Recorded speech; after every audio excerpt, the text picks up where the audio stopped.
What's up, guys? Hello, hello, hello.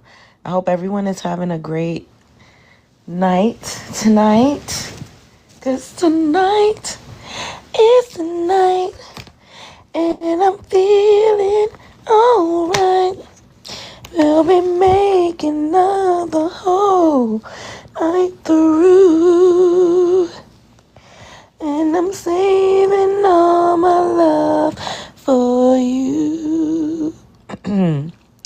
What's up? What's up? Where y'all at? Where y'all at? Where y'all at? If you are catching this on the replay, make sure you like, comment, and subscribe to the channel. Hype the video. Make sure you interact, all that good stuff. And let me know your thoughts in the comments. But right now, everyone that is joining the space while it's live, make sure you are double tapping the screen so we could get the hearts up. You guys already know the goal is 5K so that we can start allowing people to come up on the panel. It has been a lot of crazy things going on lately as far as our community is concerned.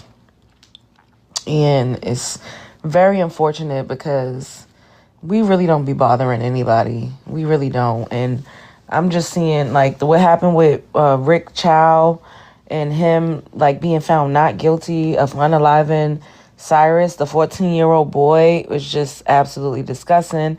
And between that and then the NAACP saying we need solidarity with black and brown solidarity. And then, you know, all of the fighting at the graduations and people in the comments. It's just a lot going on. And I'm like, what is this energy? This energy has been very extremely chaotic lately. And then I just saw another video. Well, I actually reacted to it. I uploaded it. You guys check it out. Of a boy named Marquise. And he was at, I think it was like a river or a lake. I'm not sure. And he couldn't swim. And he was with, you know, some white friends. It's clearly teenagers. And they left him. I don't even know how he got to the other side. I feel like he was trying to explain it. But they left him. And he had on like a small life vest. And they would not go back to get him to bring him to the other side. And they kept taunting him, making monkey noises, telling him to swim, calling him a retard. Like just saying terrible things like, oh, what are we going to tell your mother? As if they were anticipating something bad happening to him. And he was like, my dad is in prison, my mom, you know, and they were like, we can tell just by looking at you that your dad is in prison. Like just being racist. And I'm like, this is just crazy. And then, you know, a nice white couple actually rescued him. They let him hang onto the back of their kayak and kind of swam him to the other side. But it's just a lot going on, you know?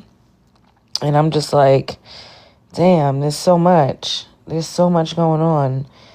The anti-blackness in all of these communities is like through the roof. And then there was a guy that's running for office. He's an Indian, a Hindustan. His name is Vivek. I'm not exactly sure. I think he's in Los Angeles. I'm not sure. But he was up there talking about how black kids are safer on the streets of Chicago than they are in their mother's womb. And I'm just like, why is everybody so concerned with the black community? Like, why, what is going on? Like, why is everyone so concerned with what we're doing amongst each other?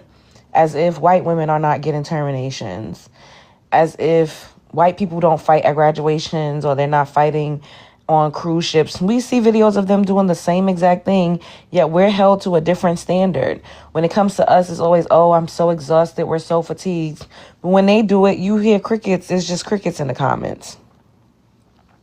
And I'm trying to, you know, I just want to have dialogue. I don't need anybody coming up here and saying, why do we care? These are things that we're going to talk about amongst each other. If you do not want to be a part of the conversation, then you can keep scrolling, okay? Keep scrolling. Don't come in here and question why I'm doing what I'm doing, why I'm choosing to talk about what I want to talk about, and why I'm hosting my panel the way that I am here in Ohio. Okay, thanks, C. I'm trying to figure out what is going on. Like, I know that we're in a time of, like, revelation and a mass awakening is happening. And, you know, we're really just collectively like spiritually syncing up with each other, and we don't even notice. And I said underneath the video with the Chinese people that were like torturing the black Natasha baby doll. Excuse me, I have allergies. Somebody said, oh, well, if only we could just, be united with each other and get along with each other. And I wrote, we're way more connected and united these days. Like, we actually have been showing a lot of love to each other.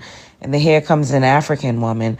Oh, you're talking about you love all black people, but you don't see Africans as African American. You think that you're different and you treat Africans a certain type of way. And I'm just like, here these people go. They have to insert themselves in every single thing. It doesn't matter what we're doing or what we're talking about. They got to insert themselves. And then here we go to white people. Oh, well, would you care if it was a white doll? And I'm just like, this is insane. Like, we can't have anything. We can't do anything. What do they want us to do? Like, they really just want us to be like a subservient subclass, just like a subgroup of people that is seen and not heard. Like, it's like they think we're their kids, or like we're just beneath everybody and we shouldn't have any opinions. We shouldn't emote. We shouldn't have any adverse reactions to anything. We can't do anything but just like, you know what it is too? Honestly, we are not exactly Mo. Hey, Mo. Honestly, we are not NPCs.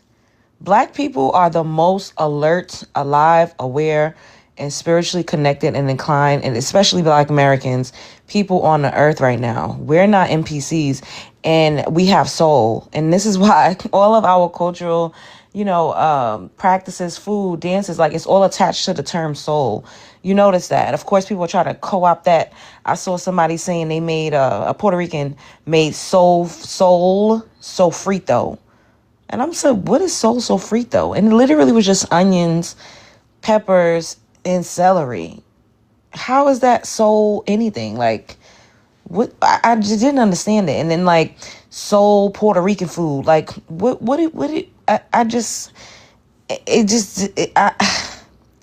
I was so confused by that. But we are not non-playable characters, and that intimidates people. That makes people feel some type of way because we don't fall in line. We don't conform. And this is why we've been able to be so creative.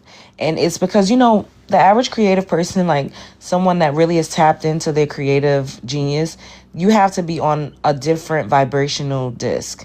You can't be on the regular 3D vibrational plane with everybody else, because you're not going to be in contact with the ethers enough, so much so to create and produce anything new if you're dwelling down here with regular people. So one of the reasons why we're so creative and innovative, and we've always been, is because we vibrate high. We're able to connect to a different type of source that other people connect to. Like, some people can mimic connecting. Some people can get to a space where they connect, but for the most part, without having to do the heavy lifting, we naturally connect to a different type of source. And I personally believe that Black women, we have a different womb. So the spirits that we usher into the physical plane, they're coming from a different spiritual plane. They're not coming from the same... Am I going too deep? Y'all picking up what I'm putting down. They're not coming from the same space and time in which the souls that we usher into the world comes from. Our portals are different. We're in a different dimension than everybody else. And they've been doing everything to make us like them. And this is why in our communities you see a lot of overproduction of fast food, overproduction of liquor stores on every corner, overproduction of junk food. And, in a lot of inner cities and urban communities around the country, there's food deserts. So there's not a lot of access to fresh fruits and vegetables because they've been trying to disconnect us from source. Because when we soared the most in this country, it is when we were left to our own devices and we were not amongst the general population of all of these other fucking people like that. Once we started to integrate and mix and mingle and mix bloodlines and just really not be communing amongst each other, that's when our creativity, it still continues to thrive, but not in the way that it used to, because we're not tapped in the way that we used to be. And I think that's why everyone is so mad. It's because, like, damn, these people are just naturally whatever they are without even trying, even though everybody on a societal and a spiritual level have been trying to snuff us out. We're still here. Like, how the hell did we survive all that we survived? It's because we're a special type of people. And I just saw a video of Mexicans now saying that they created the moonwalk. And I'm like, oh my God, like, can they ever leave us alone? Like, they don't want us to have anything. They're so upset at how great we are that they got to try to humble us at every chance.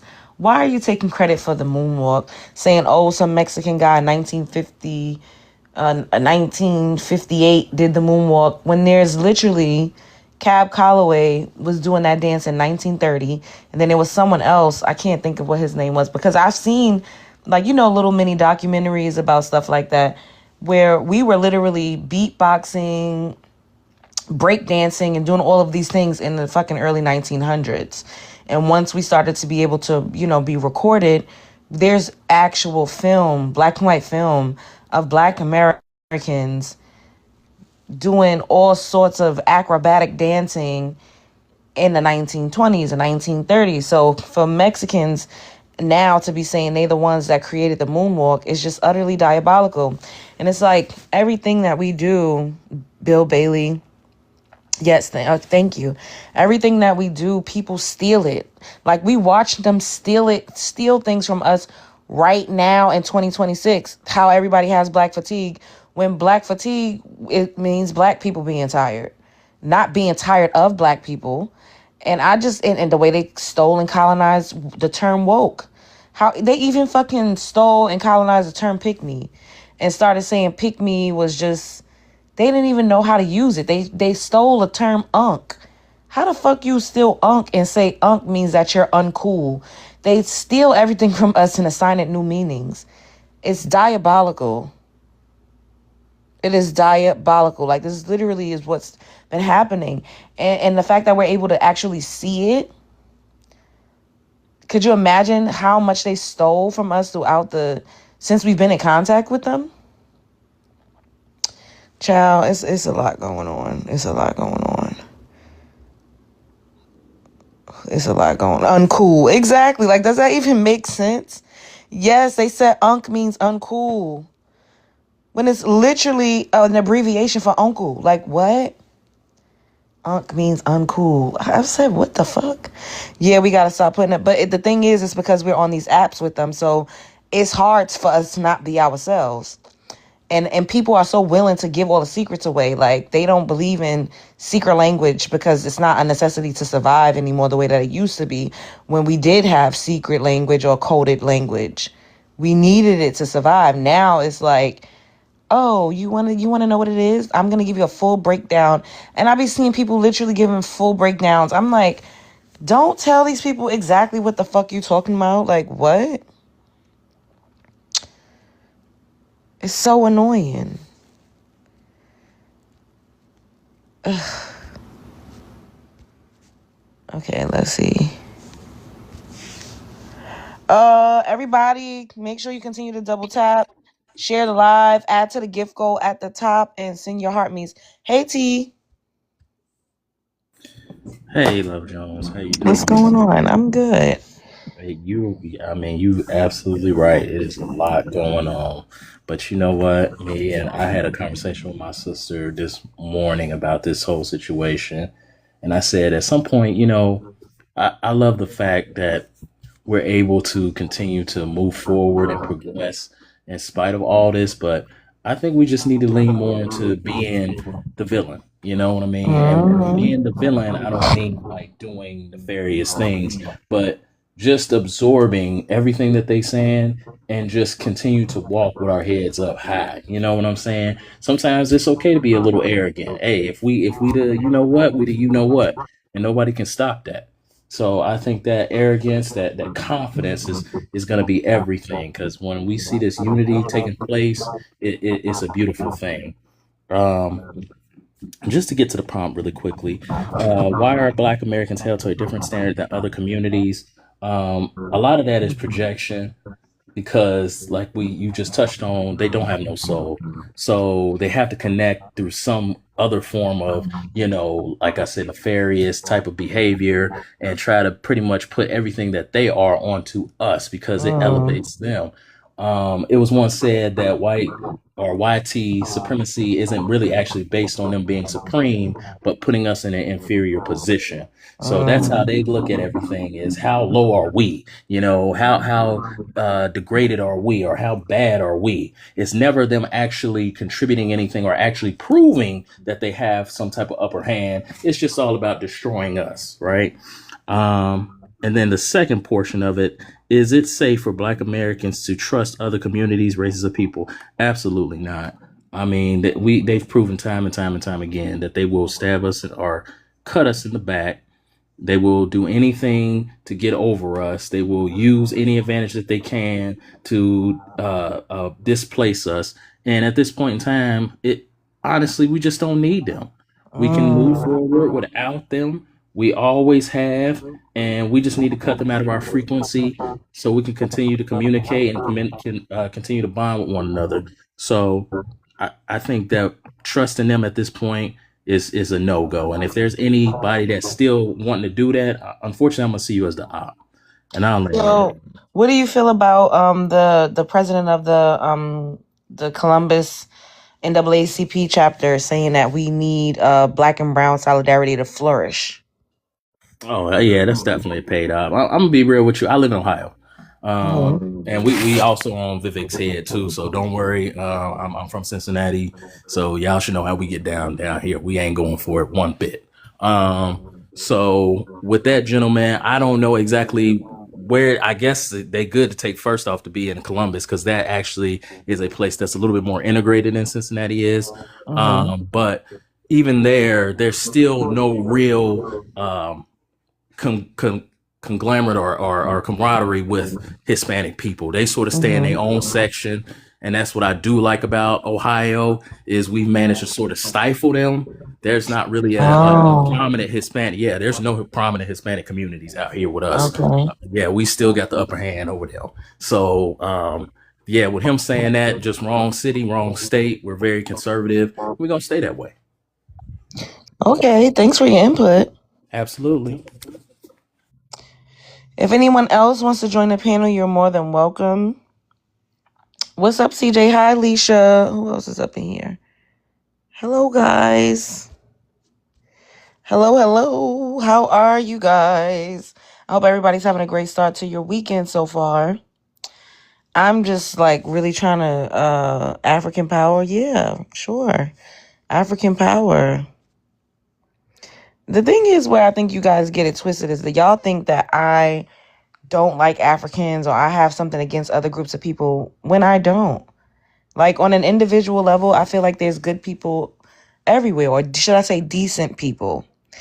But as a collective, we've been shown that we have to use extreme discernment. We have to be on guard, and we cannot just walk around thinking that everything is all willy-nilly and we have alliances all over the place, because that's just simply not true. And to continue to operate that way is dangerous. It's literally a hazard to your health and our safety to continue to walk around thinking that everybody is just our friend, or if we both brown skin, then we're the same. It's because it's not true. And us having that mindset, because we all did at one point, it hasn't benefited us at all. Like, we just got to keep it real. All right, let me see. I think we got someone else coming up in here. Oh. Hello, Sam. What's up? Hi, can I have your ethnicity? And then I'm going to give you 3 minutes to speak on the prompt. I didn't even really mean to join. Oh, okay. I'm gonna disconnect you. Safe travels. I was nervous. I'm like, is he gonna come up here saying the N word? Because you know how they do, child. I don't know. I seen the cowboy hat. I don't know what the hell is going on. Thank you. I am my ancestors' dream come true for the roses. Thank you, T Gold. It's a lot. I cannot believe that Asian guy.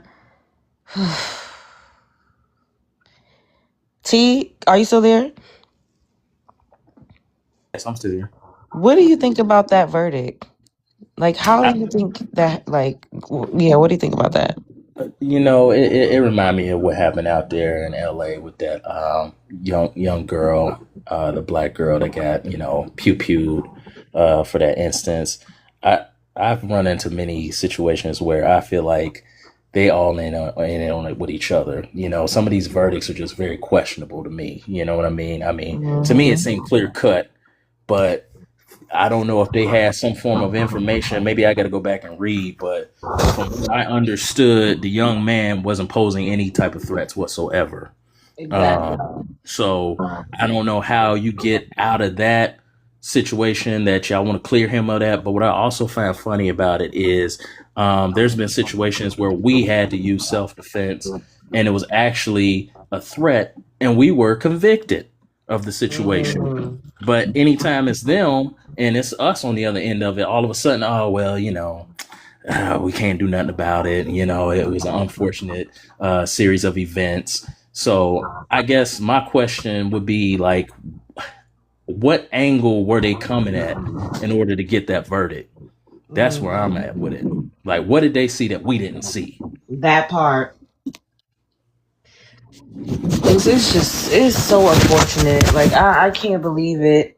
And I'm like, what do we do as a people? I was contemplating whether or not I wanted to just fully make that the prompt. And then I don't know why I decided against it. But we could still touch on it like throughout the live. But it's so disheartening. You know what I mean? And this is why people say, "Oh, black people have no power. You have no power." We absolutely do. But when it comes to this judicial system, it ain't hitting. You're picking up what I'm putting down. It's just they literally set up and put systems into play to whereas they're running the law, and I really I can't stand. It makes my blood boil. Like, how the fuck did we get entrapped and intertwined in these people in a way that they can literally tell us what to do? Like, who the fuck are they? Right. I Yeah. really don't like it. I'm sorry to cut you off. I didn't mean to cut you off. No, go ahead. I was just gonna say, once again, going back to my, Cincinnati, that was one. I don't know if you heard about the case where the gentleman had ran over the police officer, but that was a result of the larger injustices that we continuously face. You know what I mean? And I don't necessarily all the time advocate for, the latter, but at some point we just get fed up to the point where it's just like, hey, we have to take some kind of justice out. You know what I mean? If we don't send some kind of message, it's going to continue to build and build and build. And at this point, I'm always about the children and the vulnerable population of women. I mean, if where or do they come in to the point where y'all want to constantly harm them for this situation? I always was of the mindset that we had WAR, right? But it used to be a thing where women and children are off limits at some point. That's not even the case no more. And it never really was. But, that's why I said, even with the justice system, where are the politicians? Where's the so-called Democrats and Republicans to make a call to action for this kind of stuff? This is what we talk about when we say, hey, we need these immigrants to go home. We need them out of our communities because it causes so much harm. I agree. Okay, Cedric, can I have your ethnicity? I'm gonna go ahead and give you 3 minutes to speak on the prompt. I'm black. And oddly enough, how are you tonight, Miss Jones? Hello. Do you have an immigrant background? I'm right here from South Carolina. I'm actually in Columbia, Okay. where Go ahead. all these events took place. And oddly enough, the brothers actually work where I work at. What? Yeah. The They Asian actually said, guy? I'm not going to say where I work at, but they said it throughout the trial where they work at. Wow. Never met them, but they work here. My brother, he's an attorney here in South Carolina. And it was just so unfortunate. It hurt us. We still don't understand why they stuck with the murder trial. I don't Oh, say say that. unalive yeah, we can't. Yeah. I'm sorry about that. It's okay. Why they went with that versus a lesser charge. Yes, like a manslaughter or Yeah, something and else. the judge sat there like a knot on the log, like really like, hey, let's just get this over with. And if I don't know how close you guys have been paying attention to it, but he actually sold that store to an Indian guy. And it goes back to the question that you have there is like they infiltrate our communities.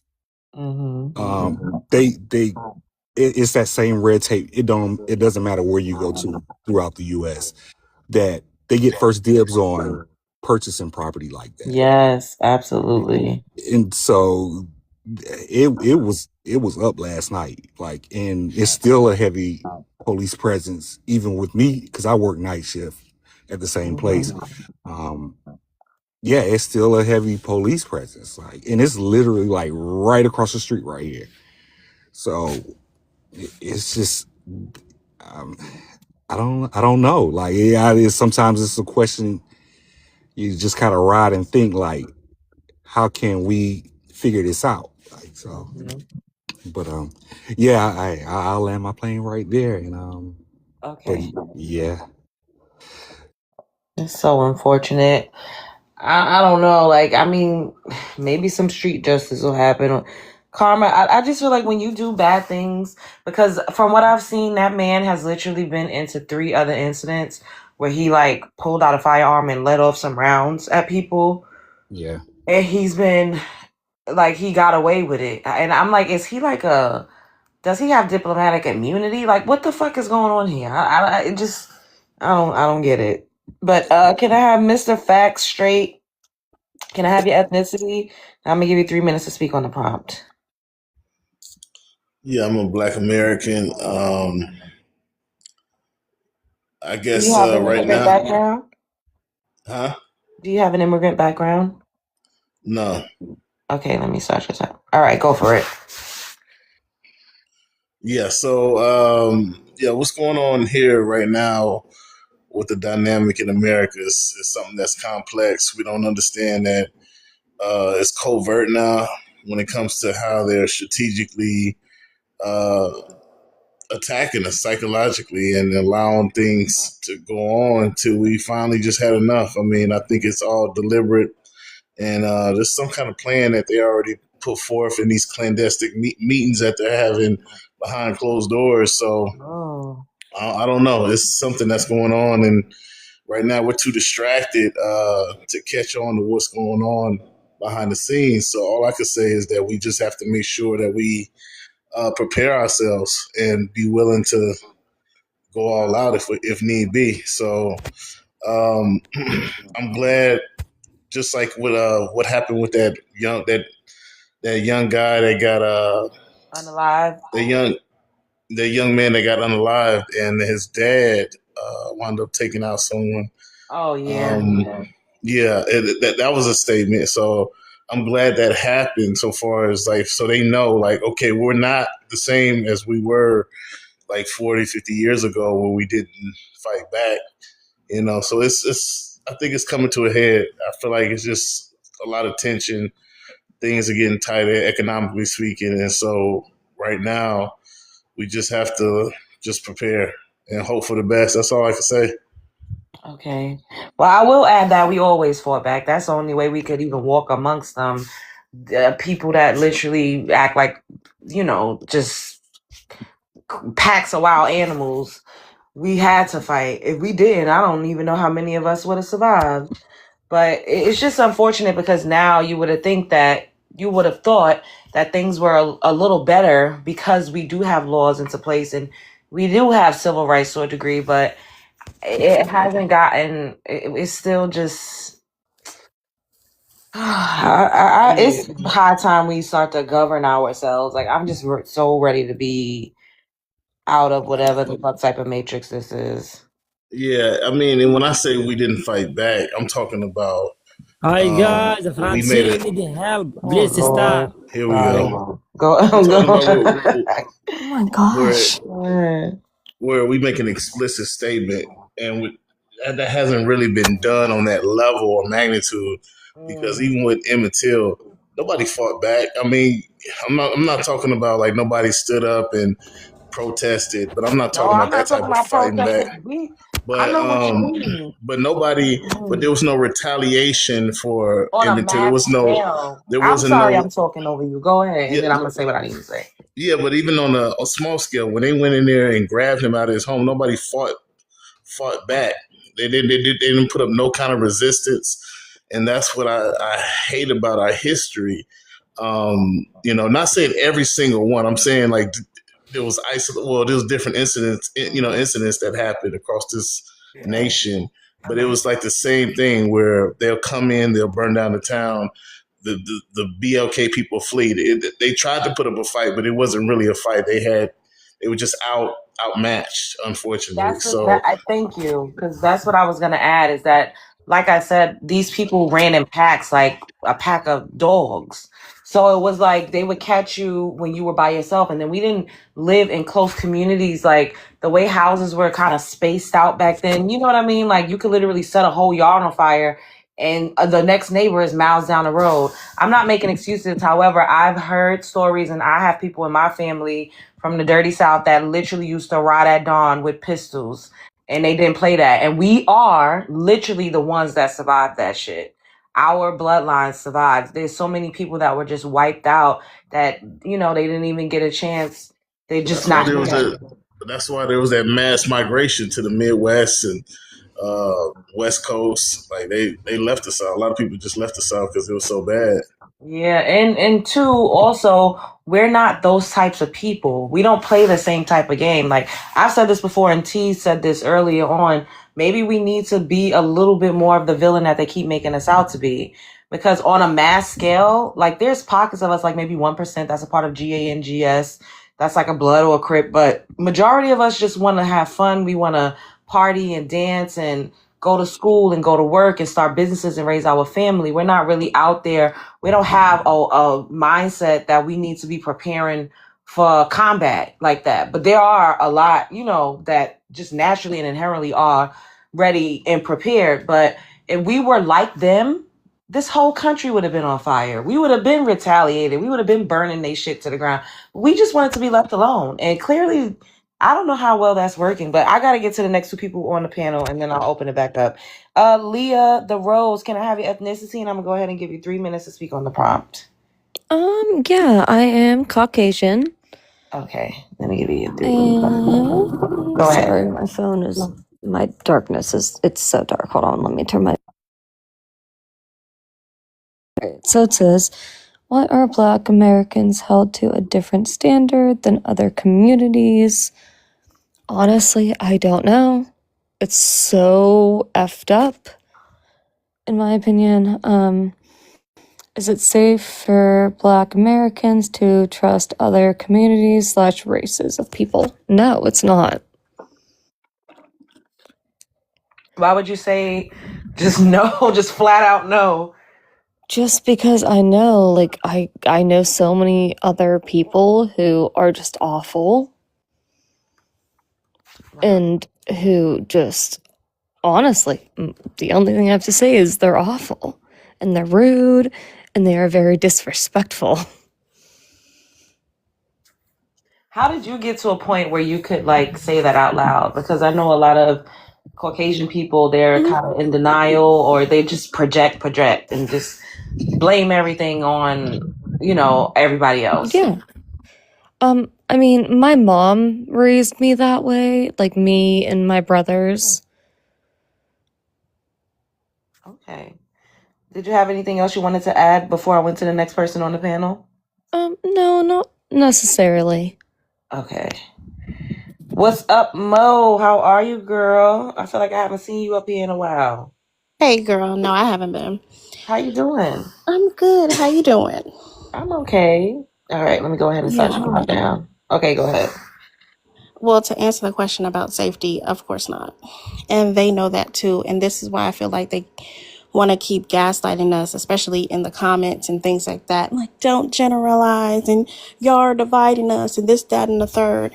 They know for a fact that they benefit benefit off of us like leeches, not just the economics or whatever the case may be, but they're energy vampires. They're under the comments right now, under all the black people grieving and, having a day or whatever, posting memes and being racist and things of that nature. They need that to survive. So I don't think that there's ever going to be safe until we're completely separated from all of them, period, point blank. They won't stop.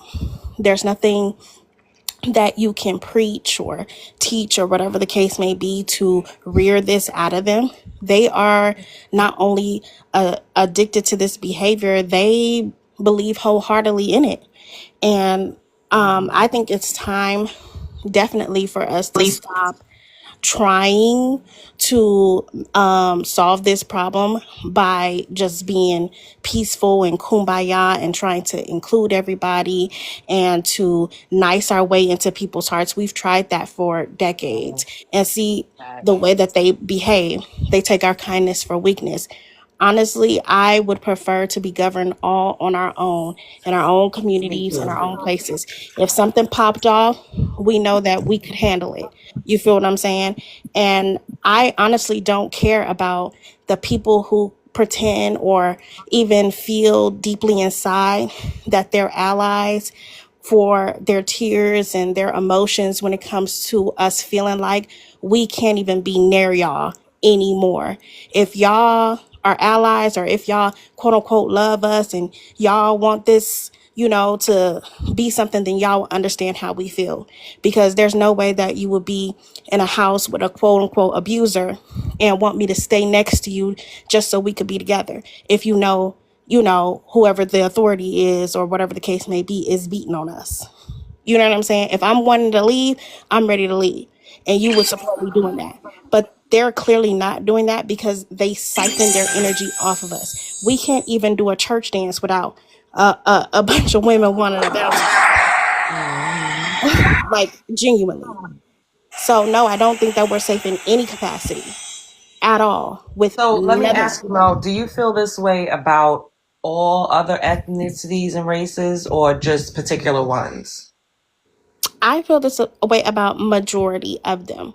Like, I know that in general, of course, there's individual space. Yes, there's exactly. space. There's That's what I always say. Who are not that way, of course, but nobody's going to be looking through a needle in a haystack. Yeah, that's true too. Find the very small person who has a heart when it comes to Black people, specifically Black Americans, in the sense of, somebody having our back. Nobody's going to do that. And we don't have the time, and we don't deserve that type of life. We don't deserve to have to keep, searching and vetting people to, be next to us. We deserve peace.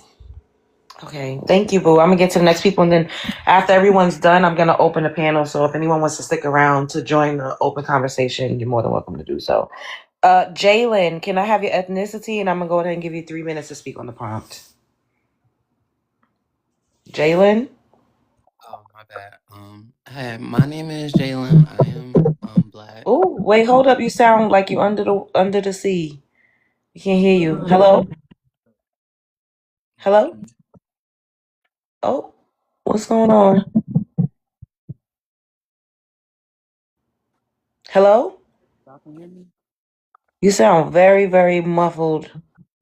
Hold on. Let me try. Is it headphones? Here, go to the next person for now. Okay. Oh, all right. Cedric, you were just up here, so I'm gonna get to the next two, and then I'll come back up to you. One, can I have your ethnicity? I'm gonna go ahead and give you 3 minutes to speak on the prompt. Yeah, 46 Black. Do you have an immigrant background? Nah, I'm all Black. All right, go ahead.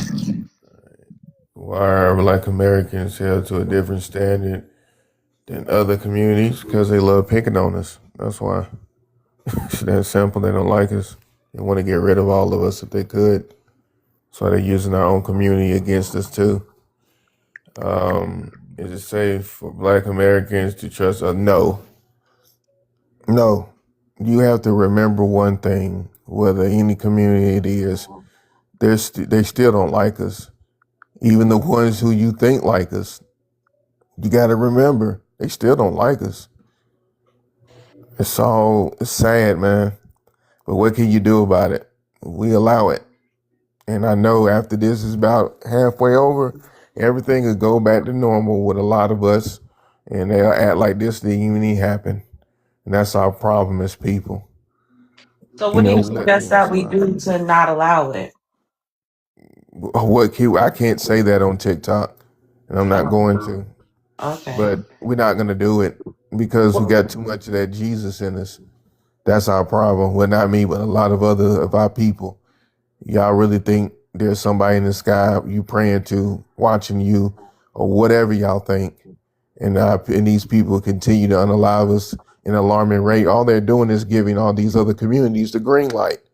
They're like, hey, you're part of us, and you can take them out, and we'll protect you. And that's what's happening.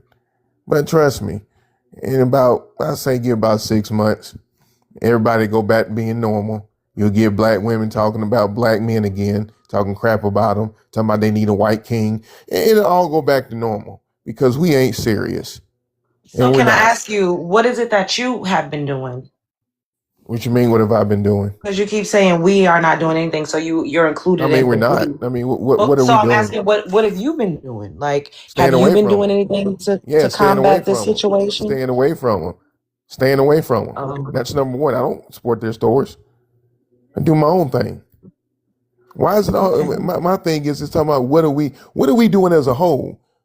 We're not Why are doing you anything so? as a Can whole, you? sister. Your tone is very like Ma'am, this is not about a tone. No, it is because you're talking to Can me on you my hear me panel. though? I'm So not you're to kind of. interrupt. Oh, hold Can, on. No, yeah, I heard you. Yeah, but you're talking to me okay. on my panel. So if I don't, if your tone is No, I'm not off-putting, saying anything rude to it's you, ma'am. hard. I'm literally saying it's your tone. It's hard to converse with you because you seem No, I'm like fine with that. That's patronizing. another thing about about us as people. No. The thing is with you are coming across in a certain type of way, and I'm just talking to you, and you're No, I'm like not coming out a certain very type of way, ma'am. I'm being defensive. myself. This is another problem we have in our community. You're telling me something that I'm not being. I am being myself. You We literally just don't sat up never here and said, get "Oh, this black right. women are gonna go back to my white king," as if Oh black yeah, men are not up here. that's what a lot, Black but men that's are what a not lot out of them are here gonna bunny do. hopping. Like, is No, this a it's joke? not bunny hopping. It's the Oh my goodness, truth. you guys marry out Ma'am, at a you're not higher rate trying than to hear black the women do. truth. Ma'am, that's Black the men problem. You're arguing marry. with me I'm for not no arguing. reason. No, I'm not arguing with you. I'm talking to you, and that's the issue. You are very combative. No, That's I'm the word I not. was I'm looking not for. You combative. are. I'm just being You are. honest. Ma'am, You I'm being honest what's are. gonna happen. And I'm being honest with you. You didn't need to bring that up because y'all date out way more than we do. See That's a what I'm talking fact. about?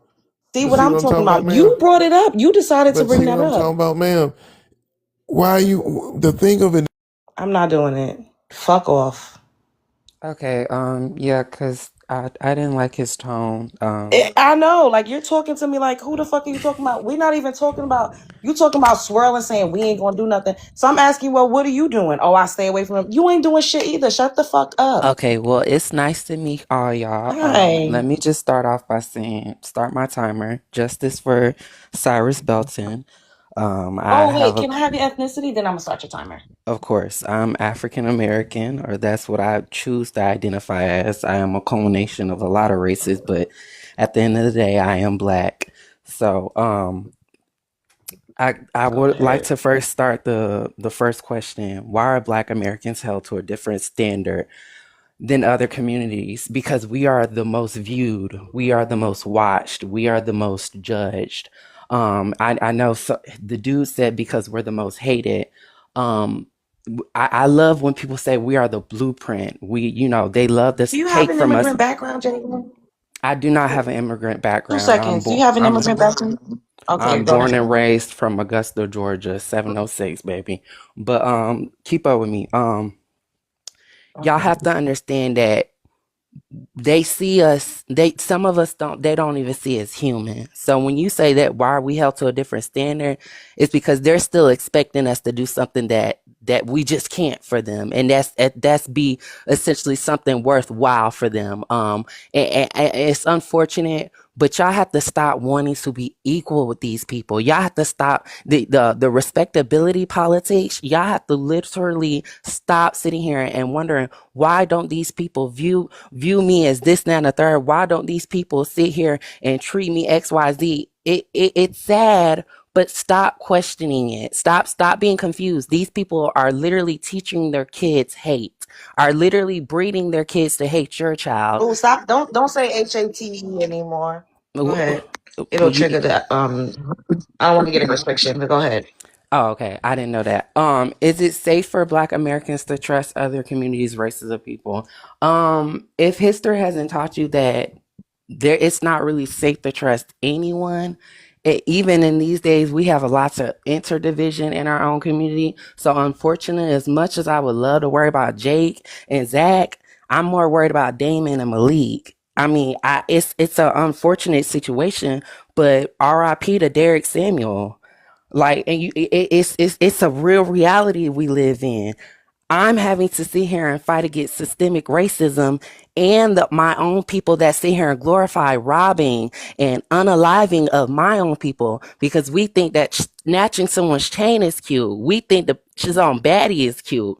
So while we're sitting here, every time we have one of these situations like Cyrus Belton or Tamir Rice or Trayvon Martin, and y'all keep sitting here pretending like y'all care, y'all don't. I'm sick of it. I'm not about to protest. I'm not about to march. I'm just not finna bring no Black kids into this cruel, evil world when one, yes, it's a white man that might take them out, but it's also a Black man. And that's just, who is we? Whoever saying we, the owls, the birds, the lotto listeners, the chirpers. So don't get confused. Get it together.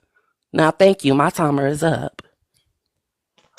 Okay, can I get I Am My Ancestors' Dream? Hey, boo.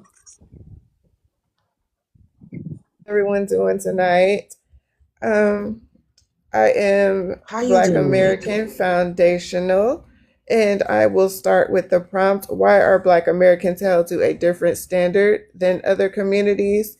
It's like I said earlier in the chat, we're definitely the blueprint for everyone. Like, everyone looks up to us for fashion, music, what jobs are coming up in style, what our nails look like, what our hair looks like. They literally look up to us for all of these different things. And then with one slip up, we're definitely looked upon. Once that slip up happens, it's like, okay, this person did that and it's made a big deal of. But when someone else does it, it's like it's put in the background. Like with this situation, like we're just now hearing about it with this case and the verdict, when we should have heard about it when it first happened. But because of who this person is, it was literally played down until now. Second, is it safe for Black Americans to trust other communities or races of people? I'm going to say absolutely not. We should not be trusting anyone because they will play in our face like everything's all good and dandy. And then as we're running down the street, as we just saw, we're laying on the ground the next minute. So, like I tell my kids, be very careful with who you put your trust into and who you have in your circle. Just be very mindful of what it is people are doing. Like Maya Angelou said, when someone shows you who you are the first time, believe them that first time and never mess with them absolutely ever again. And yeah, we just definitely have to be more mindful as a group and really stick together for sure. And I'm gonna land there. Okay. I'm looking up Derek Samuel that Jalen mentioned, and I'm trying to find out. I'm reading through a Fox 5 article in Atlanta, and I'm not really seeing who did this to him. Was it one of his friends? I'm trying to find it. Like, I For don't have time those to who like are read. informed about the story, it's pretty obvious a white person didn't kill that man. So I'm not finna sit here and do this. But continue. Why are you? What is wrong? What is? You know what? I'm really, really doing my best to be cool. this attitude, I don't know what's going on. I let you talk. You had your 3 minutes. I didn't even interrupt you. I didn't even combat anything you said. I was trying to look up this person because you made it a point to put in my comment section that you ate.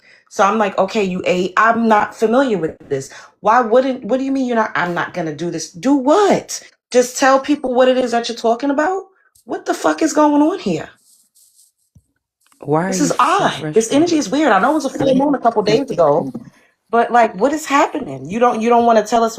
I'm trying to read it and also host a panel. What would be the issue with you saying you know for sure they found out who did it? Like, it looks like it's still under investigation. So I'm looking to try to see. You Or what said that happened as at if all? 'Cause I like haven't really you ate. So this is very weird. It's weird. It's I don't. All right, you could get the fuck ASAP because I don't know what the fuck that's about. What is wrong with you, motherfuckers? Y'all trying me? We just got here. Like I'm hosting a panel. I'm being cool with everybody, and y'all coming up here on some aggressive, weird fucking energy toward me, and I don't like it. Am I being Yeah, rude to these weird. No, motherfuckers? you were not Am I No, being being no, rude to not these at all. people? What's And now going you are on? very polite. It's the first of the month. We got the weirdos out in these streets. It's And What's happening? when you start talking, when you start revealing that spiritual stuff, as much as we love that, the red man, as we would say, I don't know if I could say the devil, is listening as well. So he gonna send his minions. So just I would understand, definitely say Right. the devil. right? You on the right track, love. Cause he talking about some, I'm not about to do this. Do what, bitch? I don't know who the fuck Derek is. It's unfortunate. I don't have time to sit up here and read article after article, but all I'm seeing is what we know is Georgia Emergency Search and Rescue crew discovered the body of Derek Samuels in a wooded area behind the reserve at Redwine Apartments, family members said. They said he was last seen with his friends, and then after that, he wandered off into the woods and he was missing. I don't see that they have a suspect in custody or No, that they they've don't. arrested anybody. No, they So for don't. him I to be looked up it up like, oh, too. I'm not about to do this. Like, do what? Get up I here said and for no what? reason. This is the first time I'm hearing about what's I don't going on. understand. Like, huh? If I'm going to come up here and tell you guys about a story and then get in the comments and say I ate, and then the host says, well, would you care to expound on what it is that you ate for breakfast, lunch, or dinner? Because we don't know. And then you get defensive. What? What the fuck is happening? Between that and the guy with the nerve to talk about black women with It's the a same white thing. king, as if black men, we know black men marry out at a higher goddamn rate than any fucking body else. Black women are way more race loyal than black men. And that's not even what we're talking about right now. I personally believe you could be with whoever you want as long as you're not preaching about the black nuclear family. You can go out and love whoever. And as long as it's not coming from a place of self-hatred and self-loathing. Anyways, let's move on. Let me let some other people up here because what in the hell is going on here?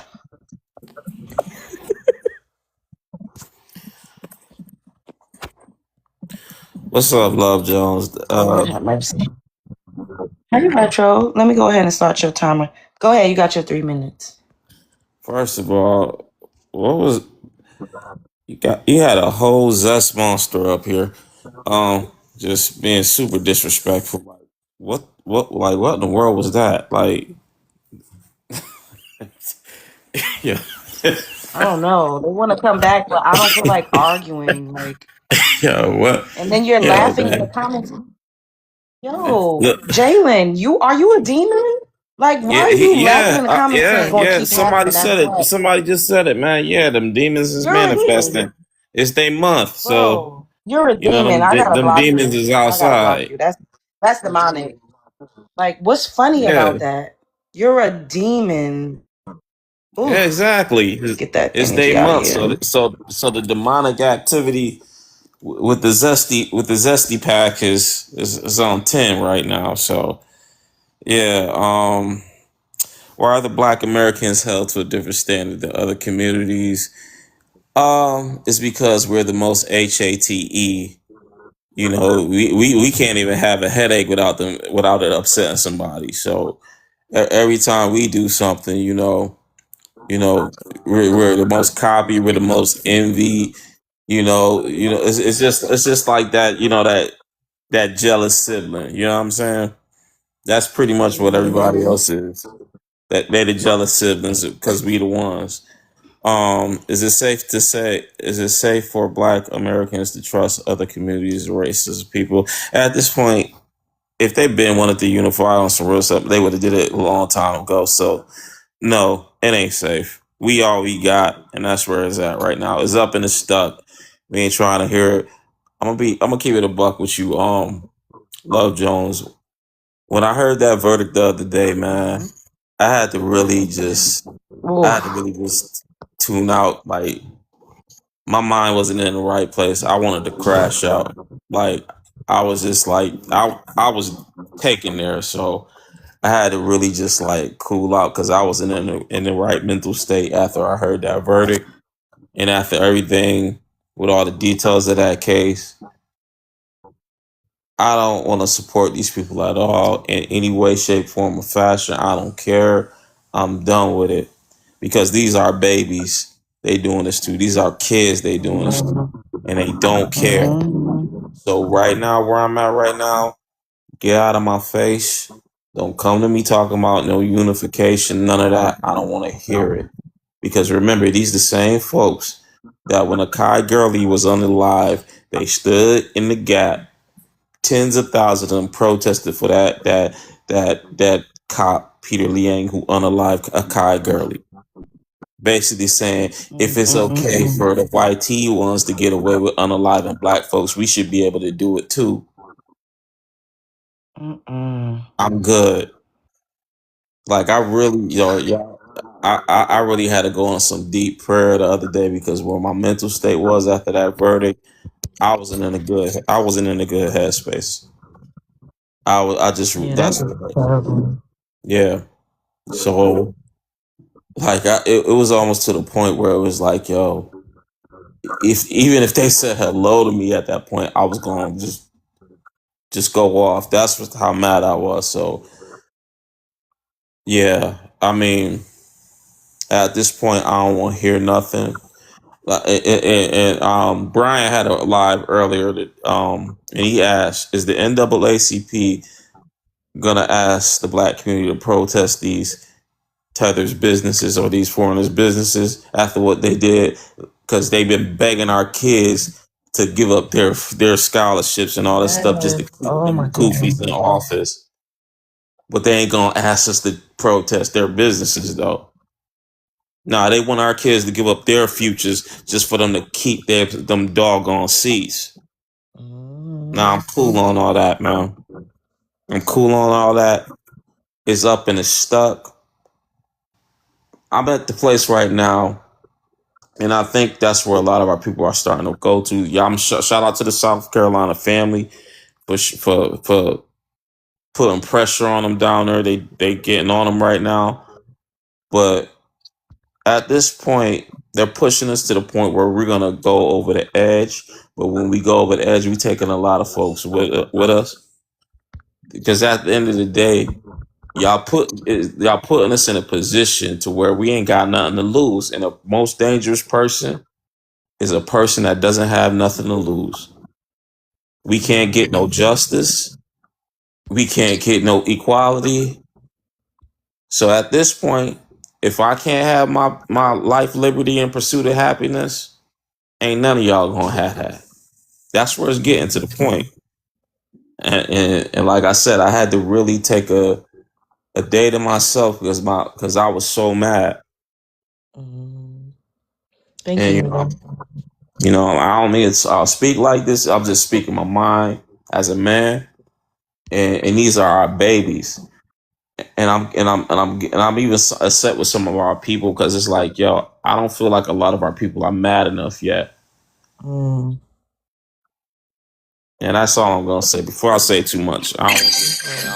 Thank you, Meta. Can you guys let's get this live stream up to 50K likes. Everybody add to the gift goal. Send your heart me's. Somebody said, "Oh, stop birthing.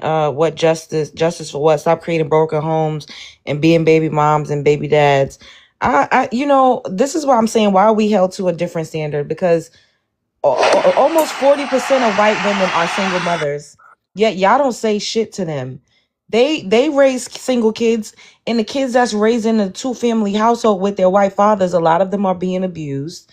A lot of them are not being taken care of. White women are married single mothers, and those kids that's raised with their mommy and their daddy go out into the world and power up the goddamn school. So y'all making it seem like these people are so much better because their father is there, and their father is teaching them to perpetuate racism and anti-blackness and HATE for the world, and to want to nuke everything and unalive cats and dogs.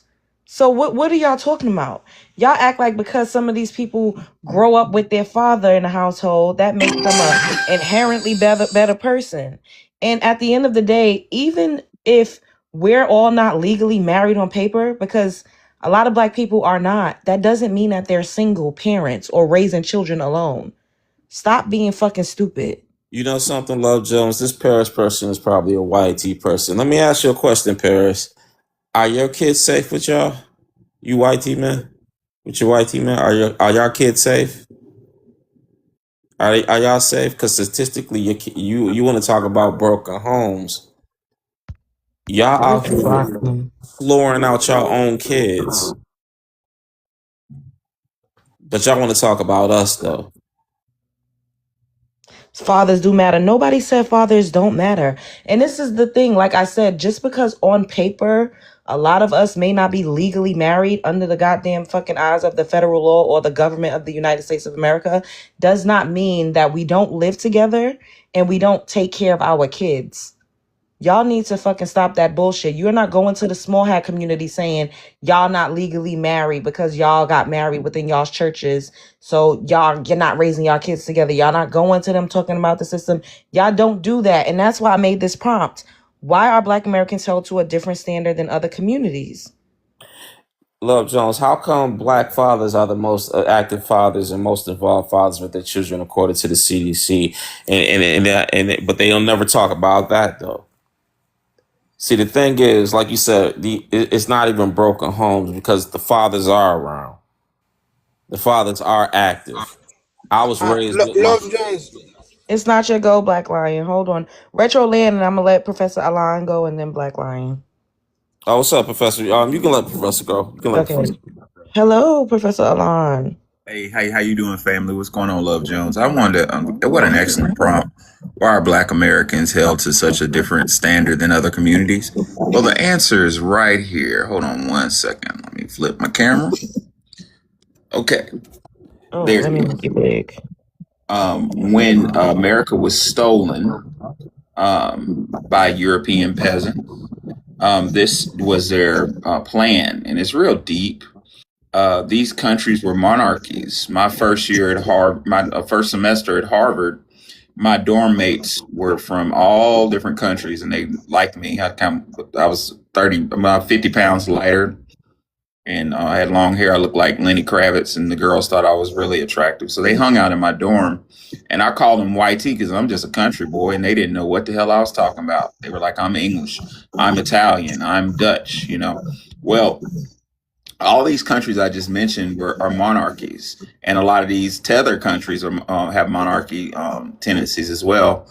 And when the Europeans came to America, the king, the King James, and the kings of these different European nations sold these peasants. That's who came here. Them on the idea that they can be nobility. And Yes. the concept of nobility changed from bloodline, whereas you had to be the king to be related to king to be nobility, until race, until a fictitious concept called race. Yep. So what we're looking at, ladies and gentlemen, is a lot of tethers being told you can be nobility if you keep Black people, Black Americans down here. Well, what we've done, if we after that pandemic, we peeped game, and we're no longer playing this role intellectually or literally, physically. And what happens to the pyramid when you take the bottom out? It collapses. So by us self-identifying, we're collapsing their hierarchical structure. That's why they hold us to a different standard, is because they need us to be down here. And we're no longer playing that game, and their house is collapsing. I want you to replace the knights with the police, because that's what that was that game. But we need to just keep doing what we're doing, because we are collapsing their structure just by self-identifying. Their whole house of cards is falling to pieces, and I love it. By the way, let that shit fall. Oh, Black Lions ran. Well, now the panel is open. They love your presentation. They said you're genius for your presentation. I think someone said that you should do a YouTube with a PowerPoint. Oh yeah, you can purchase my first book. I'll put that in my first book. I'm gonna have a website up pretty soon. My first book, I talked about this. I kind of noticed it. They need us to be down there. I took I don't know if you call it a field trip, but my undergrads and grad students at the Historical Black College I taught at in Tennessee, we were talking about social hierarchies, and we took for class, instead of going to class, we all met up in the YT neighborhood in Memphis called Germantown, and we just sat, had coffee, and observed. And we noticed that a bunch of YT women were just jogging. It's 10 o'clock in the morning. Just jogging with their children, with their dogs. YT men jogging with their dogs or jogging. Why aren't they going to work? So the next day we flipped it and went to the what's the name of that street? Lamar Avenue, at the black neighborhood, and we watched. And 10 o'clock, black people were rushing to work, just scrambling to get to work, homeless on the street. And that hierarchy became apparent to me. In order to be a king, in order to be nobility, you need a peasant. Why? If I had $100 million, if you had $100 million in the bank, Love Jones, would it mean anything if people didn't bring you your Uber Eats? You know, would it mean anything if you went to McDonald's and nobody was working there? That is the plan. And by us self-identifying, we've just kind of said, you know what, y'all do you, we're going to line dance and do us. Their system is crumbling to pieces. Imagine what would happen to these immigrant businesses, which are all in our neighborhoods, if we stop buying Chinese food. Yeah, we have all the power in our hand, and all we have to do is just say no, not supporting it anymore, and it collapses. But they will get violent when we do that, so beware. Professor, that is such a good point, because that's what type of time I'm on. I've been on that for a couple of years now. I'm trying to figure out a way, because, you know, this is going on too long enough, and it's so many of us, a lot of foundational Black Americans are well-to-do. How can we all come together and say, you know what, we about to make our own fund, like to do like our just for the people, by the people, our own fund where we're gonna push out our own grocery stores, our own convenience stores. We got Black farmers. We got people that can do this stuff. Like, how can we really get that thing moving? Because that's where I'm at right now. I was just talking about that on here the other day. We need to buy Dr. Claude Anderson's Powernomics and have study groups on. He explained how you do it. It's first floor of the business, first floor of the house. We need economics, and we just need to, like our sister Ink was saying in another room, we need to get back to supporting each other financially, to a bartering system. I don't even have enough time or the intellectual bandwidth to explain to you guys how much the government has planned our destruction. My granddaddy, who unalived when he was 95, used to make moonshine. And he would use moonshine to trade for groceries and stuff. And the banks, I think it was Theodore Roosevelt, gave power to the banks. So before the banks had power, our grandparents and great grandparents used to trade, you know, a couple pigs or trade services. I'll build your house if you give me groceries. And it worked. That's where a lot of our economic power came from. But the banks came in and were signed, given so much power. Yes. Right, money like literally doesn't mean anything. Yeah, I mean, you know, it's fictive. This is like the devil laughing at all of us because the thing we all want, the thing that's messing up relationships in the Black community, is money, and money doesn't even exist. Robert Kiyosaki put it this way. He said, "You create money." So Love Jones goes out and buys a $600,000 house in New Jersey. You go to the bank and get a mortgage for $600,000, and the bank puts $600,000, just a number, in a computer and creates $600,000 out of thin air. It doesn't exist. Love Jones is the $600,000 because she's making that $600,000. It doesn't exist. Why do they have this type of power? They shouldn't, because Roosevelt was trying to destroy, or damn near attempted. He has destroyed our ability to have ethnic commerce. You know, we're dealing with so many different angles of destruction. But that's where we're being pushed into a corner to do what we need to be doing in the first place. So I think this is it's ultimately good because these people were just going to slowly destroy us anyway. So we need to separate and do our own thing. But the power, ladies and gentlemen, is all in our hands. We don't have to do anything violent. All we have to do, like starting now, is say, okay, not buying any thing from a foreigner. I'm gonna go around the block to get gas somewhere else. I'm not buying potato chips. Tell the kids, stop buying potato chips at that Iranian gas station. Stop getting your nails done with the Asian. Stop getting your feet done with the Asian. Just if we stop that tomorrow, this shit would fucking collapse. Yeah, it really would. And Professor, that's where I'm at right now with everything, because it's like we really can't, like, just by us. And I don't believe in one thing I'm saying, and I've been saying this for a long time. I don't believe in protesting. I believe in not spending a dollar with them ever again. Protest is like, I say, like, protests work. It does work in some cases, but sometimes it seems like when folks protest, it's kind of seem like, oh, if you don't do this, I'm not gonna do this. It's like tit for tat. I remember something Minister Louis Farrakhan said a long time ago. I don't protest. If somebody don't want me to be somewhere, I'm just never gonna go again. Never gonna spend a dollar with them ever again. If you keep disrespecting me in mine, you're never gonna see me. It's just the first. It ain't even 3 strikes, you're out. It's 1 strike and you're out. The first time you show me that you don't like me, that you're against me, I'm never spending a dollar with you ever again. Well, and that's where I'm at. With protests, you're kind of proving the point. I think it was Dick Gregory did this, prove this 20 years ago, 30 years ago.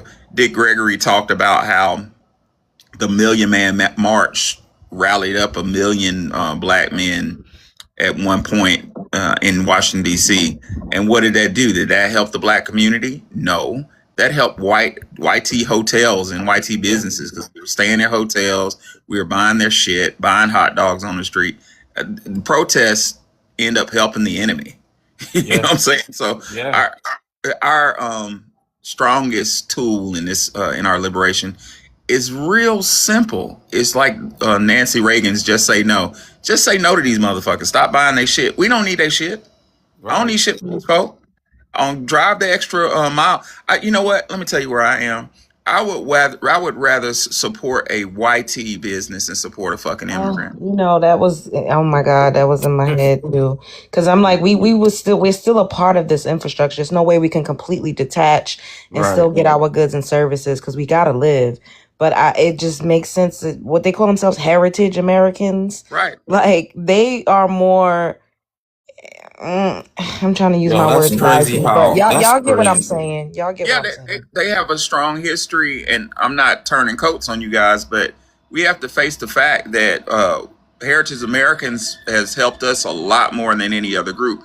I'm not saying, like Dr. John Henry Clark said, forgive the train in the background, but Dr. John Henry Clark said, we don't have any friends. We don't. But our strongest ally in history has been white people.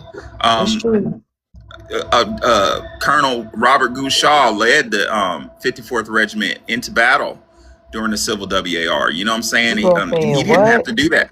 Yeah, he dropped out of Harvard and was engaged to a young woman, had a rich family. Daddy was a lawyer. He could have just stayed at Harvard, stayed with his wife, and got married, had kids, and rode off into the sunset. But no, he decided to lead a black regiment into battle. General Robert Tecumseh Sherman, who burned, John Brown, that's another one. Although John Brown had a crush on our sister, Mary Ellen Pleasance. But yeah, John Brown gave up his sons to help us. Furthermore, General Tecumseh Sherman wrote the Special Field Order 15 that gave us houses, and the 40 acres and a mule. We have a long history of working together with white people, and that's the key. That's why these Africans and shit say you need to help us fight white tea. Well, because they know that there are on some level we do have a common interest, and we can ally together. And the Africans and these immigrants are trying to pit us against them so they can eliminate us. You know what I'm saying? But we need to look back at history. History has a blueprint, and our strongest tool is just saying no, stop buying their shit. Yeah.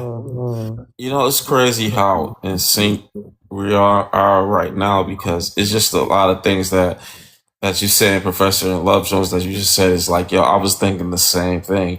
It's like, it's these outside entities that's really messing it up in this country. It's these outside folks that really ain't got invested stock for real in this land, like hundreds of years of their bloodline going through this land. So they really ain't gonna fight for it the way we gonna fight for it. So at the end of the day, when it comes down to the heritage ones, hey, we can do a deal. Because hey, we did deals with them before. Hey, we ain't got to agree on everything, but at the end of the day, this is our land and we're going to fight for it, and we got to protect it from within. You know what I'm saying? So I agree. I just want to quickly state something. So I definitely agree with everybody on the panel. Definitely refreshing to hear from Professor from the academic standpoint. I am in the trade of engineering. So a lot of times I'm sitting here, and what really actually made me go into this is this kind of situation where I was thinking to myself, if we ever get into a situation where we're going to need the infrastructure, we're going to need minds that are in these disciplines and in these fields to really step forward and take the reins so that we can build up the infrastructure. So I think another thing that we can be doing while we are slowly transitioning is paying attention to the infrastructure, how they run their railroads, the water treatment plants, just different little things that we can take. And I've been paying a lot of attention for many years on how they design these things and taking it back to my community. And I actually use different softwares to just sort of build up a mock of these different things, just simple brick and mortar. I even went into doing trade school to learn how to rebuild houses because we were the original house builders. So just those small little things, those small little skills that we can just use and being more progressive towards getting where we want to be, because obviously, yes, it's going to take a lot more time. But we can sort of, I won't say cut corners, but we can sort of get to it a little quicker, just those, like I said, those small little niches right there. So definitely one of the things that I would suggest. Okay, we got 3 new people on the panel. Hey, Gypsy, how you doing? Hey, boo. I have not been on no TikTok live since like the last time I was up here with you, but okay. Go ahead, you got 3 minutes. Okay, so a couple of weeks ago, it was probably about a month and a half, I stopped at this gas station just to get some gas, and I didn't want to pay at the pump, so I tried to go in the store, and the door was locked. I was like, maybe they went on break or something, but there was no sign, so I peeked in the store, and the Arab store owner had 2 little boys locked in the store. Oh no. Our boys. And he had accused them of stealing. And I was like, well, you can't just lock them in there. I have meta glasses, so I was recording while I was calling the police and fussing him out at the same time. You need to let them out. These are children. And I was asking them hey, do you want me to call your mom? And they were just so shocked and scared that they just wouldn't even really respond to me except for nodding, yes and no. So like, you want me to call somebody for you? Because I'm not leaving this store until y'all get out of here. So the guy was on the phone with somebody and he kept saying he called the police. I called the police myself and they kept saying like, oh, well, we have somebody on the way. And I'm like, are they on the way with lights flashing? Because there are children locked in this store. Like, I don't think you understand what I'm telling you. There was officers riding by, so it wasn't like they put out a call and whoever was in the area was going to answer. Like, it was no priority to nobody. And so this guy walked up. He was like, oh, what happened? Was they stealing? I said, allegedly. And I don't care what they stole. If you locked them in, I'm sure they would have gave you back whatever they took and you could have just let them go. And just don't tell them they can't come back in your store. But to come to our neighborhood and to rob us with these high prices, the stores are dirty, the freezers hardly work, so you getting stuff that's barely kept at proper temperatures. Like, y'all can just pack up and go be around the people y'all want to be around. And Don't what come race were here, these store owners? come here, extract our wealth, give us nothing, less than the bare minimum, and then we're supposed to be grateful. Like, I hope every time somebody come in there, they take something until y'all see that it's not a benefit to you and you leave. I'd rather it be nothing there than to let these people have all this power over us. And then the people that work or that we elect, they're in the community giving those people grants to open those places up. They're not just opening it with their own money. They're petitioning and getting our tax dollars to open these stores up just to discriminate against us. Like, it has me on 10 because we see what happened with Cyrus, and now Carmelo Anthony's trial is about to start. And I don't care if they find him guilty or not guilty. The fact that he's above ground breathing, to me, that's a win. Because what he knew was, it's me or you. Yep. I'm not playing defense. I'm not running. Everybody like, oh, he should have went and got an adult. No, you don't turn your back on somebody that's coming at you. You get them up off you and you let the police do their job. And whatever happens, it is what it is. But he's alive and well.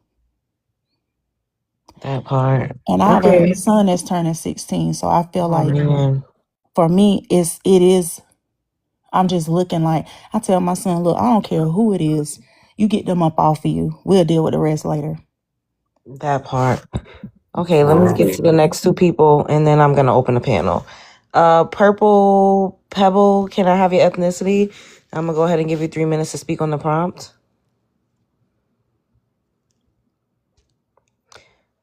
Purple Pebble Corn, I sent you an invite to unmute your mic. Are you there?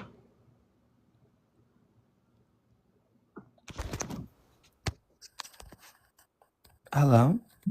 Yes. Can I have your ethnicity? I'm gonna go ahead and give you 3 minutes to speak on the prompt. Yes, I am Black.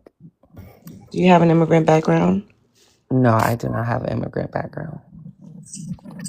Okay, go ahead. I feel like that first question is something more for the other communities to ask, because if you want, it's just blatant racism. That's why we're held at a different standard.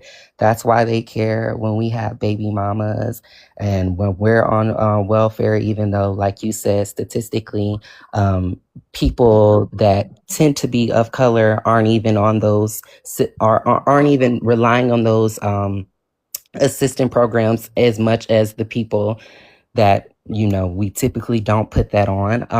And I don't know, are we allowed to say white people, or is that unallowed? Say whitey. Yeah, are you Jalen from earlier? I surely am. I had to fix my attitude because it seems like y'all don't understand the anger and the passion that I have with the topic at hand. As much as I would love to sit here and try to control my combativeness, it's really hard because there's a pack mentality in the room. And it seems like whenever someone says the opposing thing, y'all feel like it's self-hating or self-loathing. We don't do that. Who said that to you on this panel? Well, it was something someone said. I'm not going to play names or, put it on. That wasn't the case. The reason why you irritated me so badly was because I allowed you to speak and then you literally were rude, and I asked you a simple question, and you was like, I'm not about to play these games. And Well, I no, just, no, I actually I got didn't frustrated appreciate. because I got frustrated because all of this is pretty performative for me. And not to cut you off, because I hate being rude to Black women, but let me make this very clear and very cut. Me irritating you is the least of your problems. They are still killing our Black babies.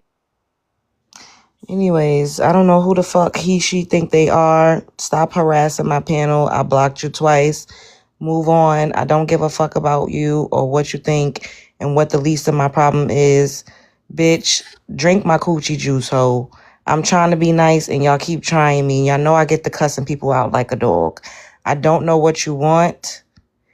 We are not being performative. We're having conversations that we've never had amongst each other before. Now, if that irritates your demons, then that's something that you need to make your own panel and speak about. I don't know what's performative about this. Get my coochie juice out your fucking mouth and move on. It's over. The door is closed. Eden, what the hell is up, girl?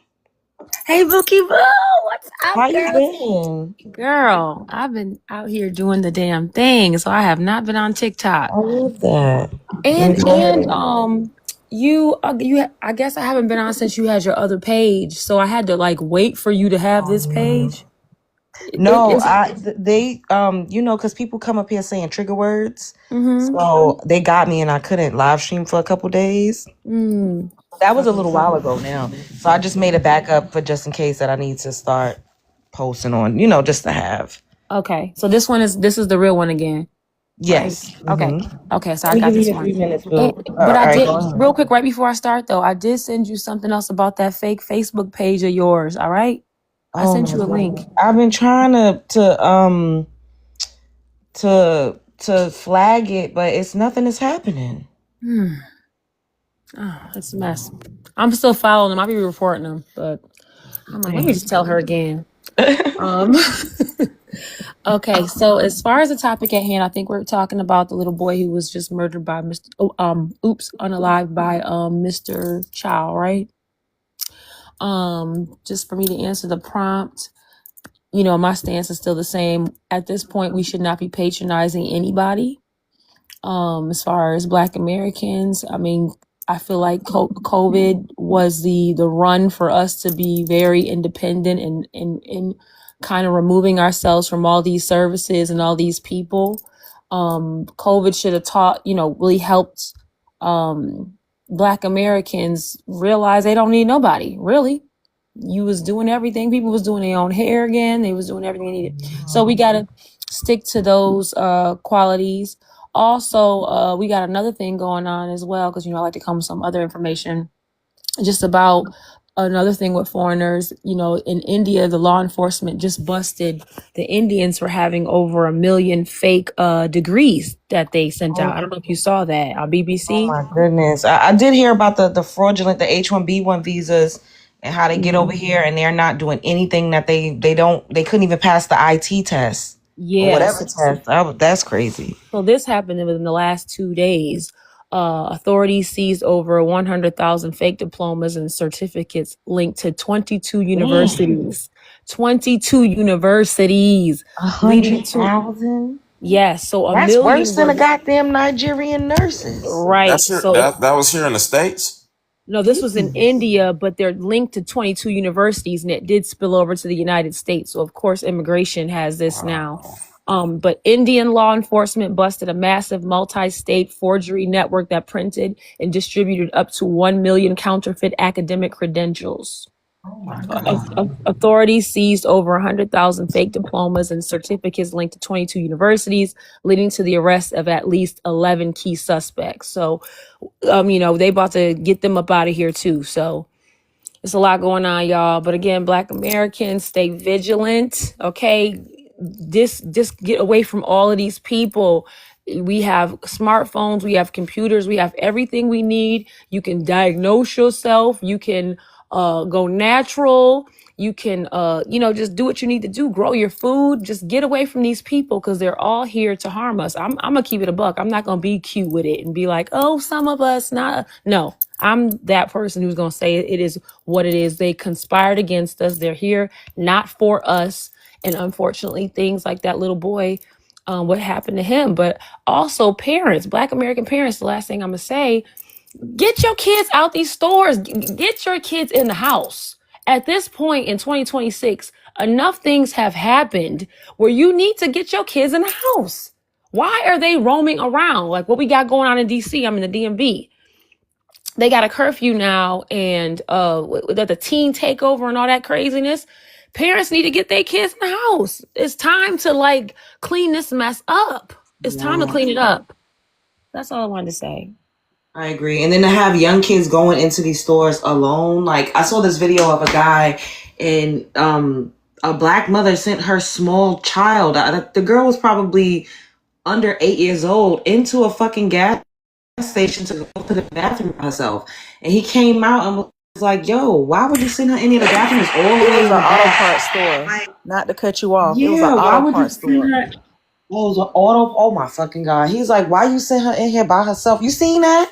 He was like, what the fuck is going on? Yeah. That's The lady never outrageous. came in, mind you. Oh my God. That's He said they never got outrageous. out the car. They never budged.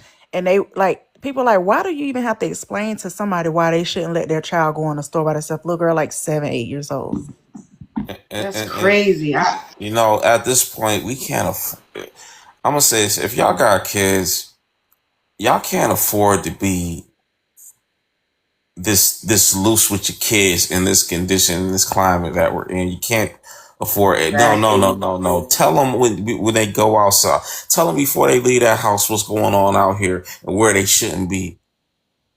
My son don't go nowhere without me. I'm not trying to have any more of our kids being hashtags and put on a T-shirt or in jail because they had to defend themselves against grown adults. And missing and just missing in general. I went walking in my neighborhood the other day and I see a 6 and a 7-year-old playing outside. I'm like, where are your parents?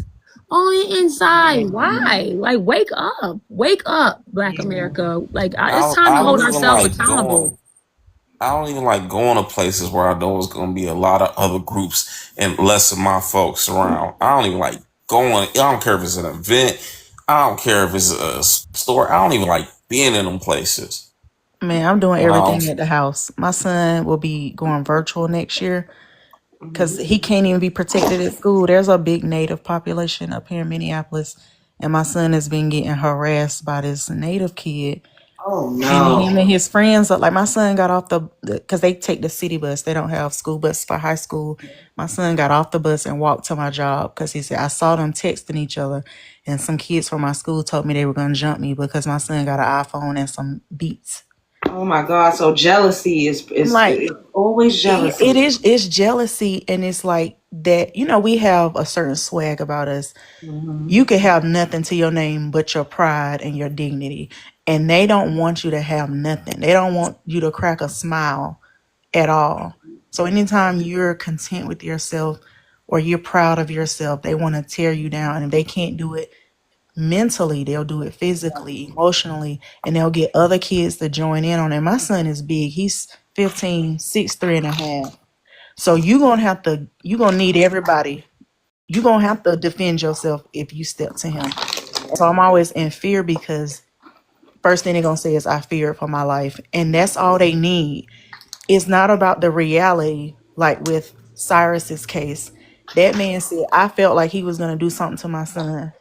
And that was his justification. It doesn't matter what the truth is. It don't matter that he didn't steal the water. It don't matter that he didn't see a pew-pew on him. What he thought is what stood up in court. And he had enough doubt, because I don't think he actually did it. That old man did not keep up with them young boys running. I think the son did it too. I said that and in I my hope they video. charge him.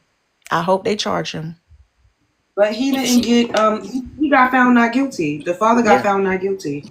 I saw that. They And can the appeal, though. the mom If y'all seen the still shot from when Cyrus was going into the freezer, it looked like the scene from Don't Be a Menace to South Central and Menace to Society, where they walking around watching you in the She got a phone store. call. Yeah.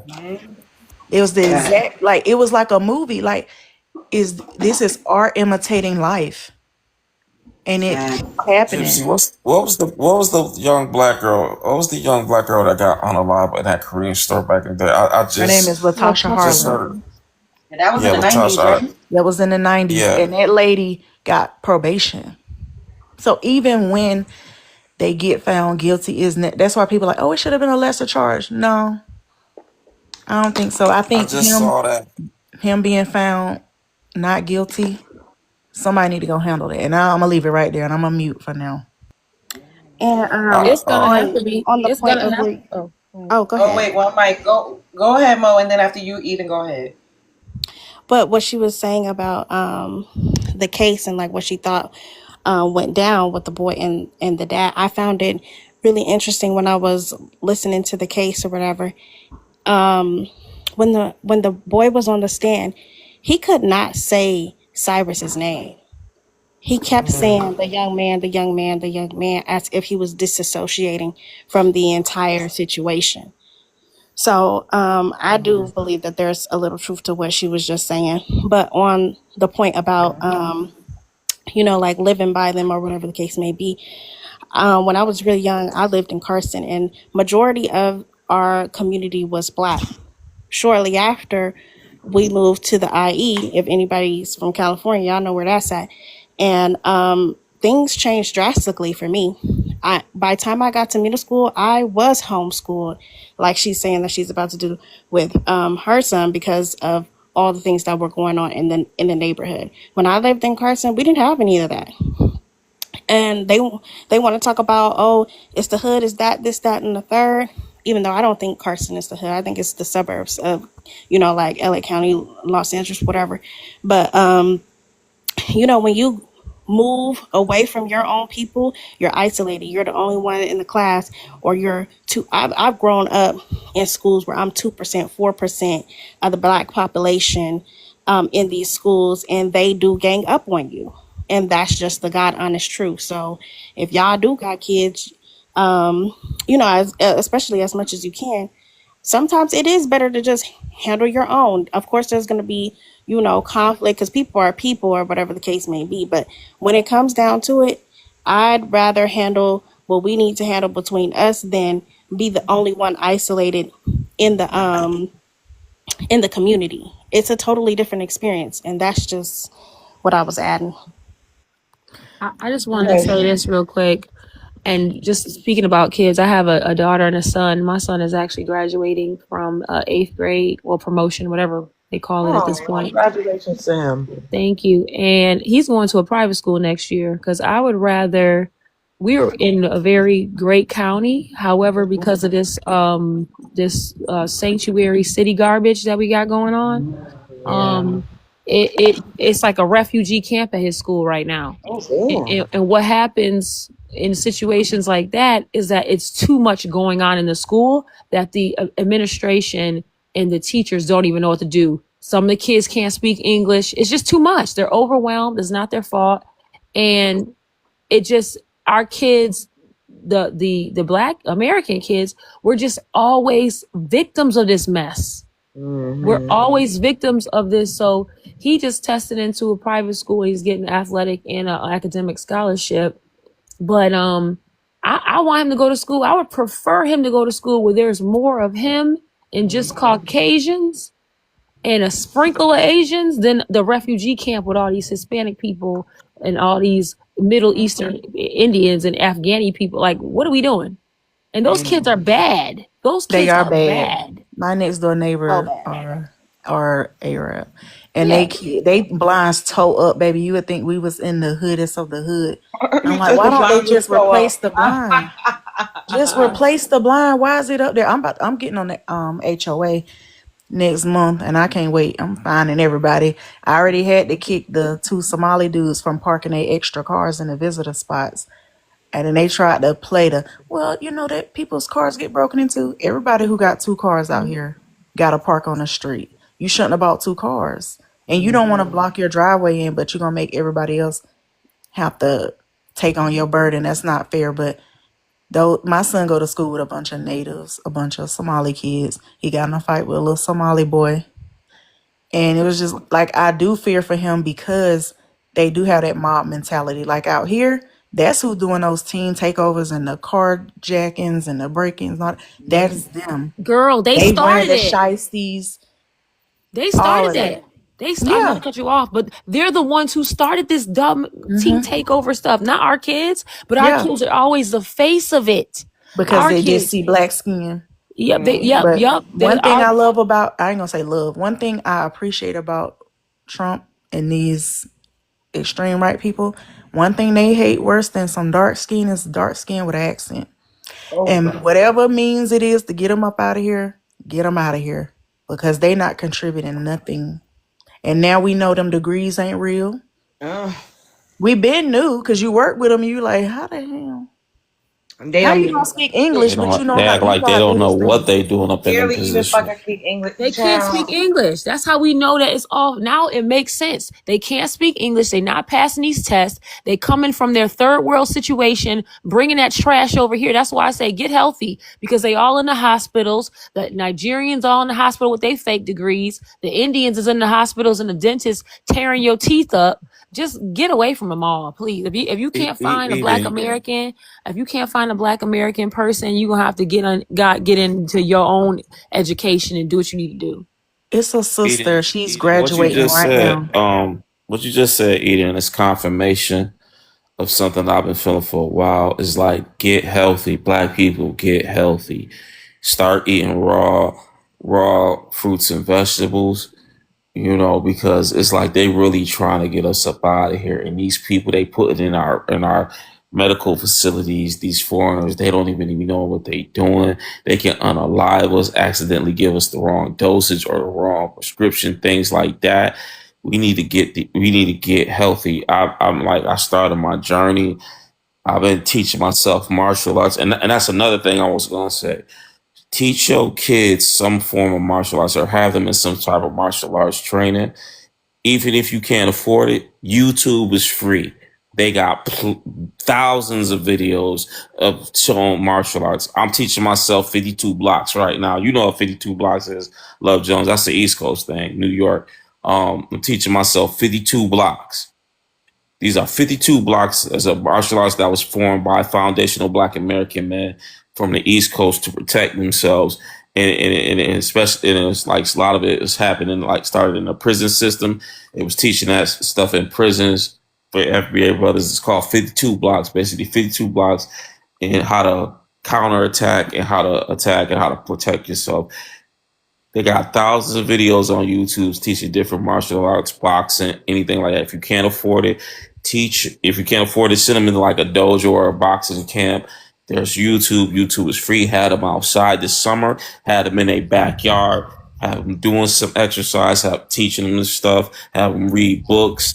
All this stuff. We need to have our kids informed, because I'm tired of seeing our kids being offered up like food to these people. Because Retro they're Willie. salivating. Yeah, Go ahead. I saw a video about, I think the former martial arts you're talking about, how it was like a fusion. Yeah.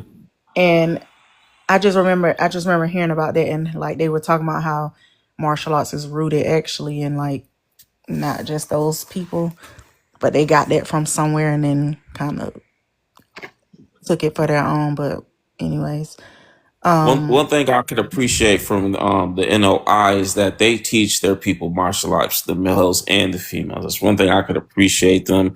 They're all trained in some form of fighting style, and I think that should be a staple in our community.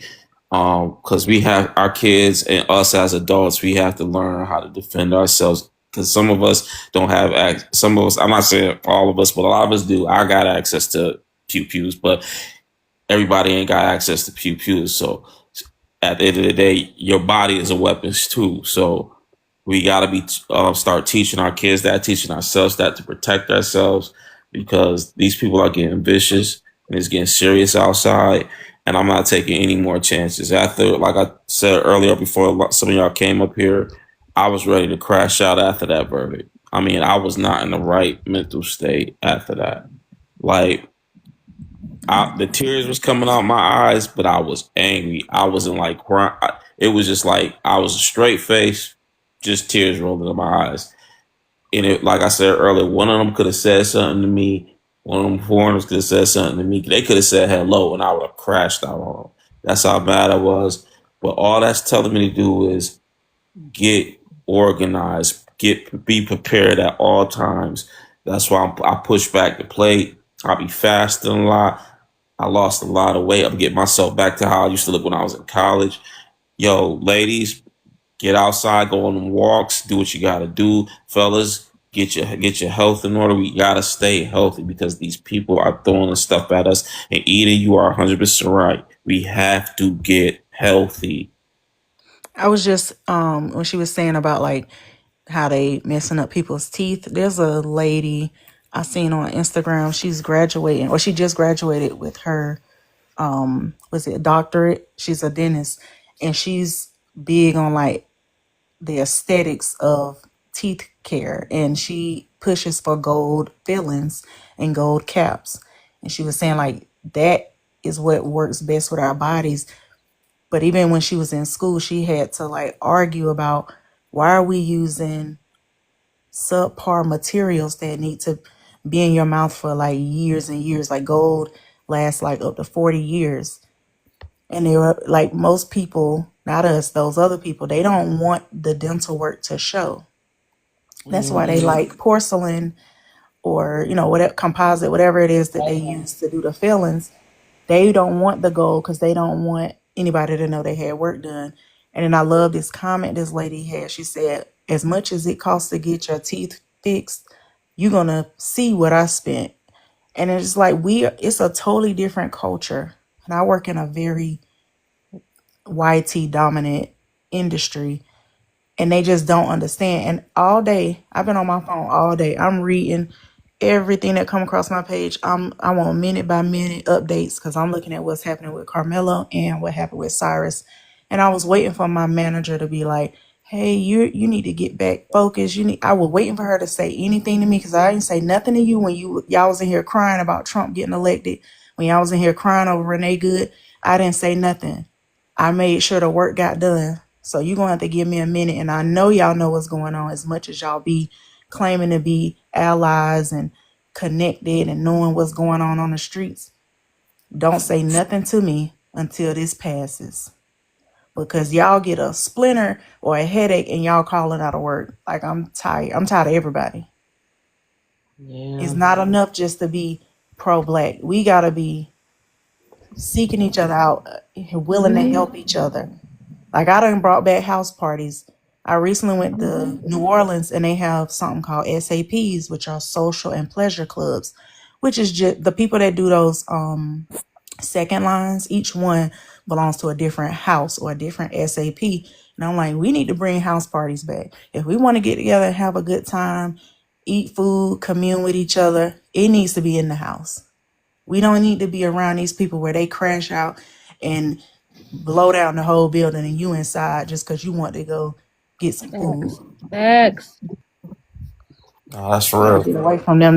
They're suicidal and all the rest of that stuff, and they ready to take everybody with them. I don't understand people like Chud, the builder, was still walking around Mr. Chow after he done hit 3 people. It's your third one.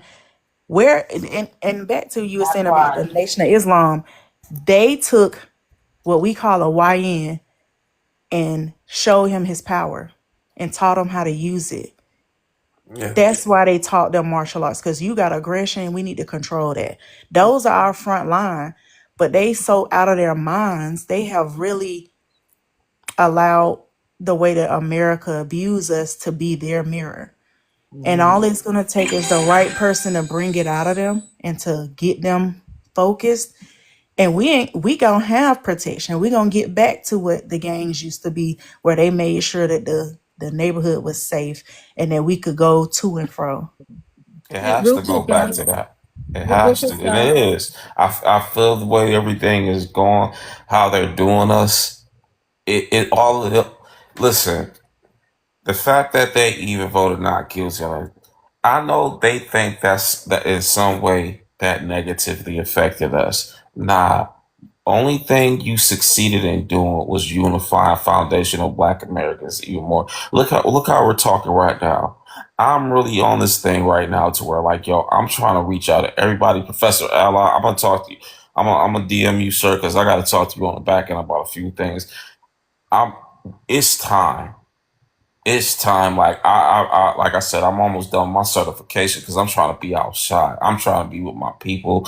I'm tired of driving over the road, driving these trucks and these stuff because it's like, yo, I'm done with that. I need to be where my people at.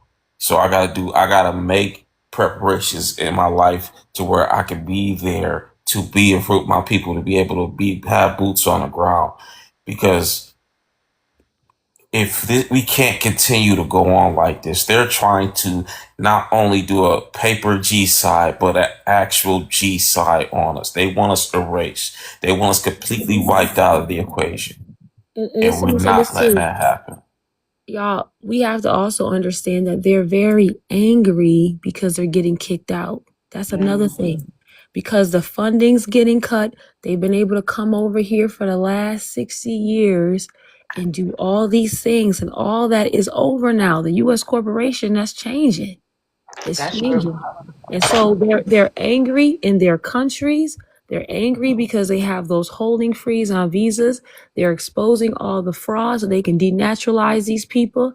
They're trying to get rid of these programs. They just have to, quote unquote, prove it. So I haven't even really traveled since all this has been going on. Since Trump has been in office, I only went 2 places out the country, and they were really not out the country. One was like Puerto Rico.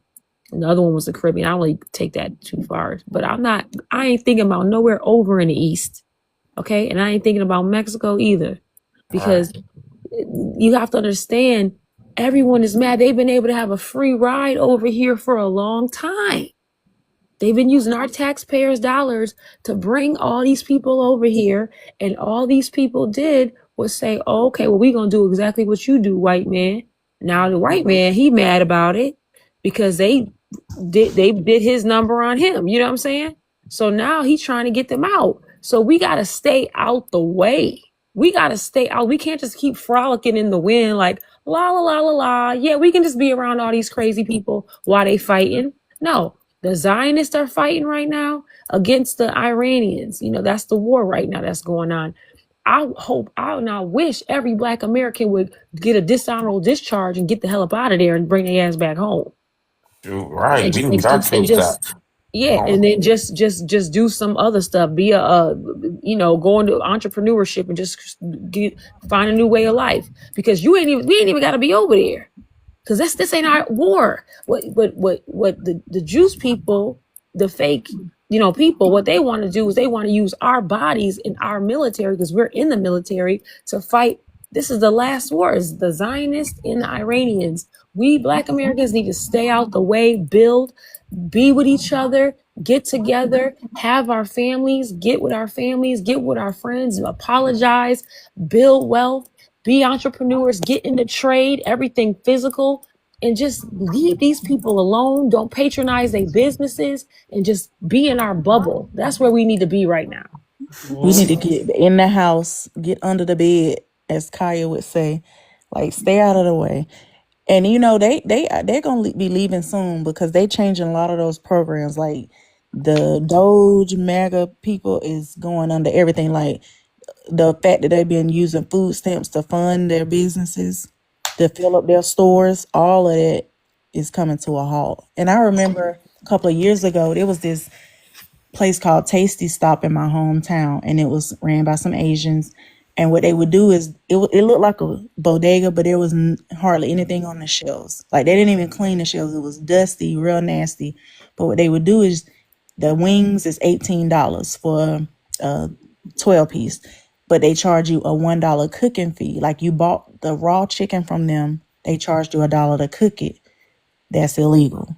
So what ended up happening is somebody must have reported them, and they came in and stopped allowing that store to accept food stamps. And then what they did for everybody who had went there multiple times, they cut their food stamps off. You know, it's crazy too, Gypsy. A lot of that food they be having in that stores, a lot of that stuff they be buying from like the grocery stores, Kroger's, Walmart. Wegmans, Walmart, and they be charging extra. And a lot of that stuff be outdated too, that they be selling on their shelves. Yeah. They buy it. They actually also be going to those like food pantries Yeah. and getting a lot of that stuff too. And you don't know what's in it. Like I cook my food at home. I was just telling somebody in the comments, I just had a house party for my birthday. Had a good old time, laid down, told everybody to get home safe and went to sleep. I ain't had to drive nowhere. Everybody that was there, we were drinking responsibly. I think that's another thing we need to get into is like if all the men is lit all the time, who gonna protect us?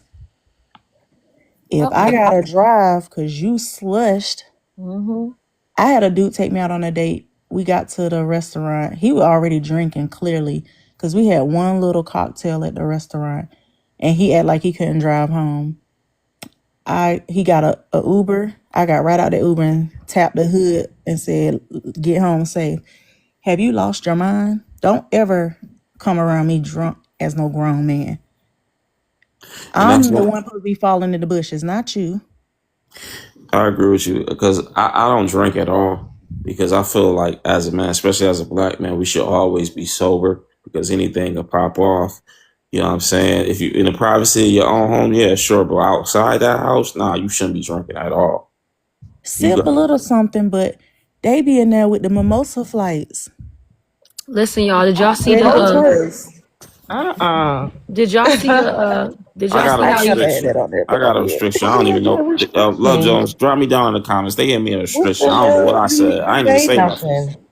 All right, I'll bring you back in 10 or 15 minutes if you still want to come back up. Did y'all That's see ridiculous. did y'all see the how the smoke shops ran by these Afghanis and Arab people have been laced with the vape pens have been laced with the fat. They've been selling the fake ones and the Hennessy gummies. too. They've been doing Yep. it. And the Hennessy, yes. Yeah, but The so who you Hennessy think they bubbly. targeting? Who You they know what targeting? else? That's who That's why I said the get clean, get clubs. clean. That's who those clubs are buying their liquor from. There's an Yep. issue right now at a club in my hometown where people go and they get sick, or they like, I had 2 shots, no chaser. I didn't have no food. Like I had ate earlier in the day. All I had was 2 shots. My head is ringing. Like whatever they're drinking is not what's supposed to be in that bottle. And this guy complained. The ATF came into that club, tested the liquor, but as long as it's actually liquor, it's not gonna come back. Like they can't test it and say, "Oh, this ain't Casamigos." Whatever they're selling us is not actually what's in there. So if you don't buy the bottle, which they back there relabeling the bottles and like resealing them, your first bottle usually is real.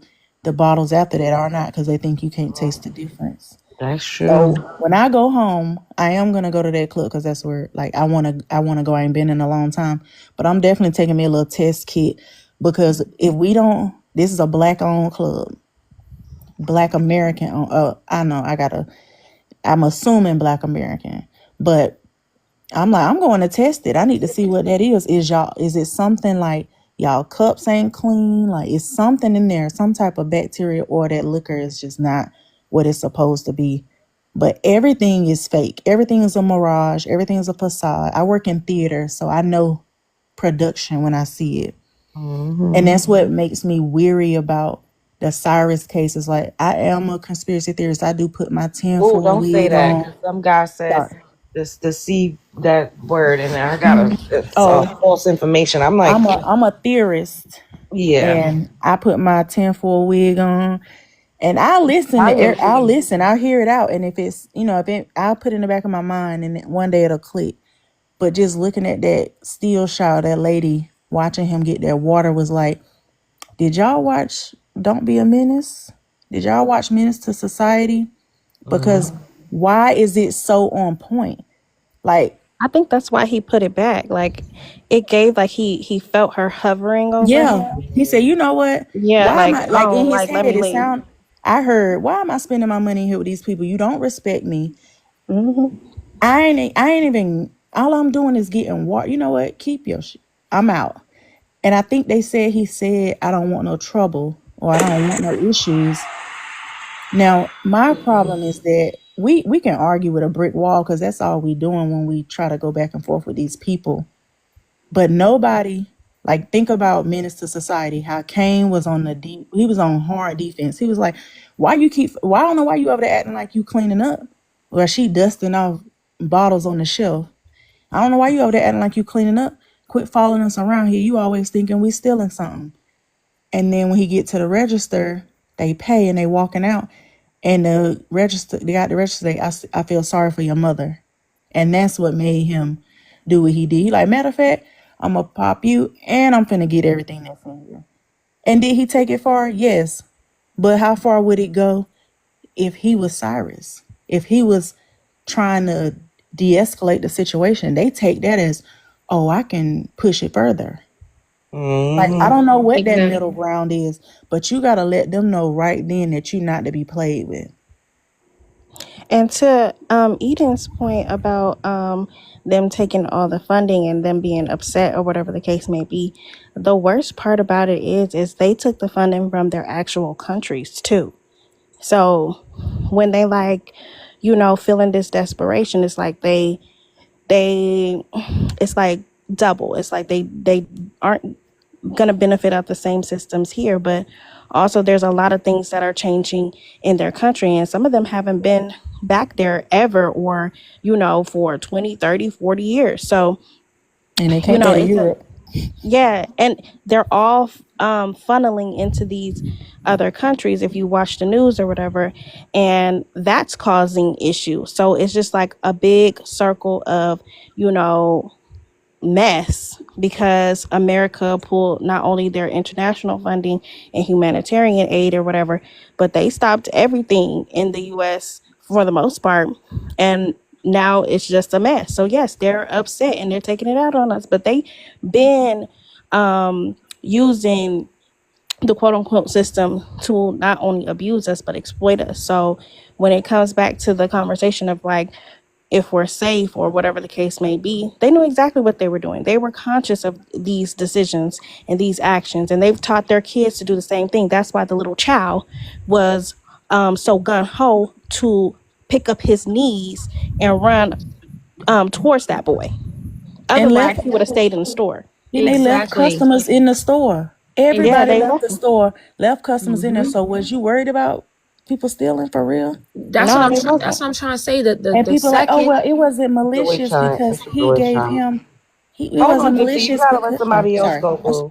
Go ahead, Mo.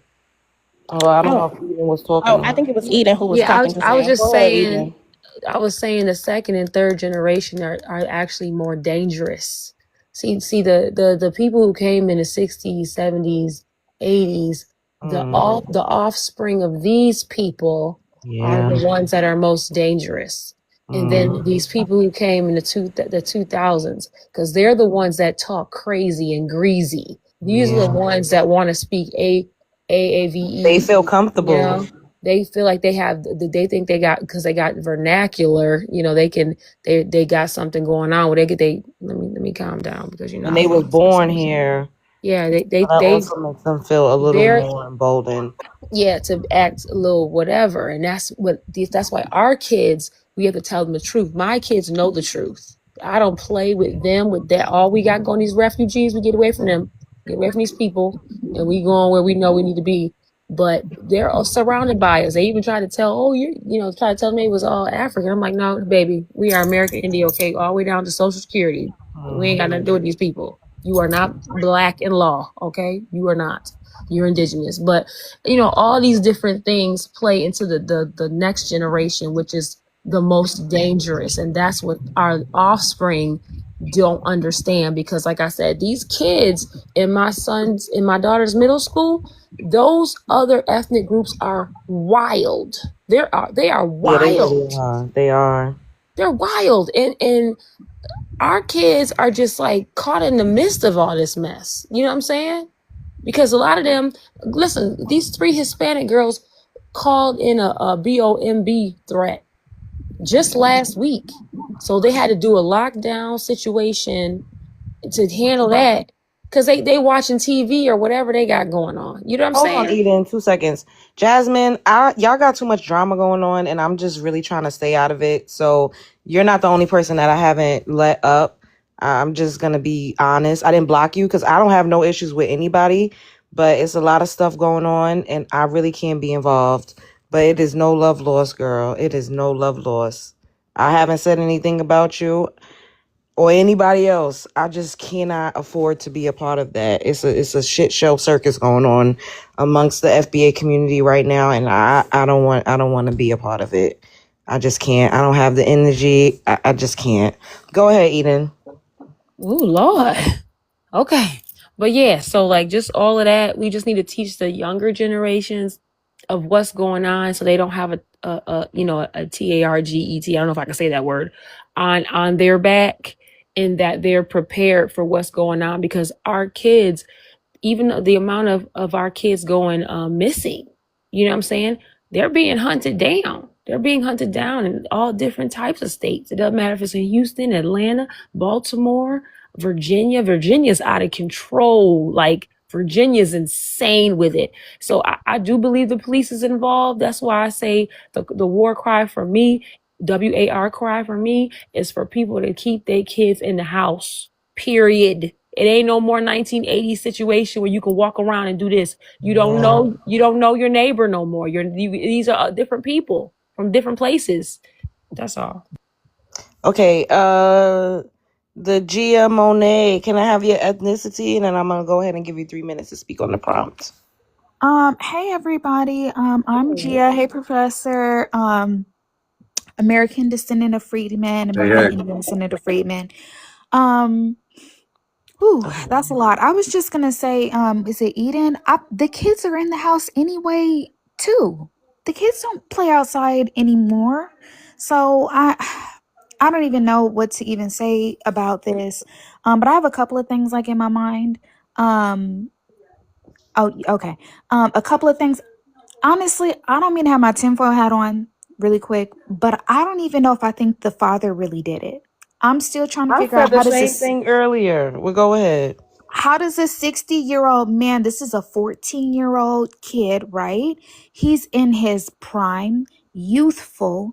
How is he running like that? I really think that the son did it low key, and I feel like the father took the charge for it. Yeah, I think so too.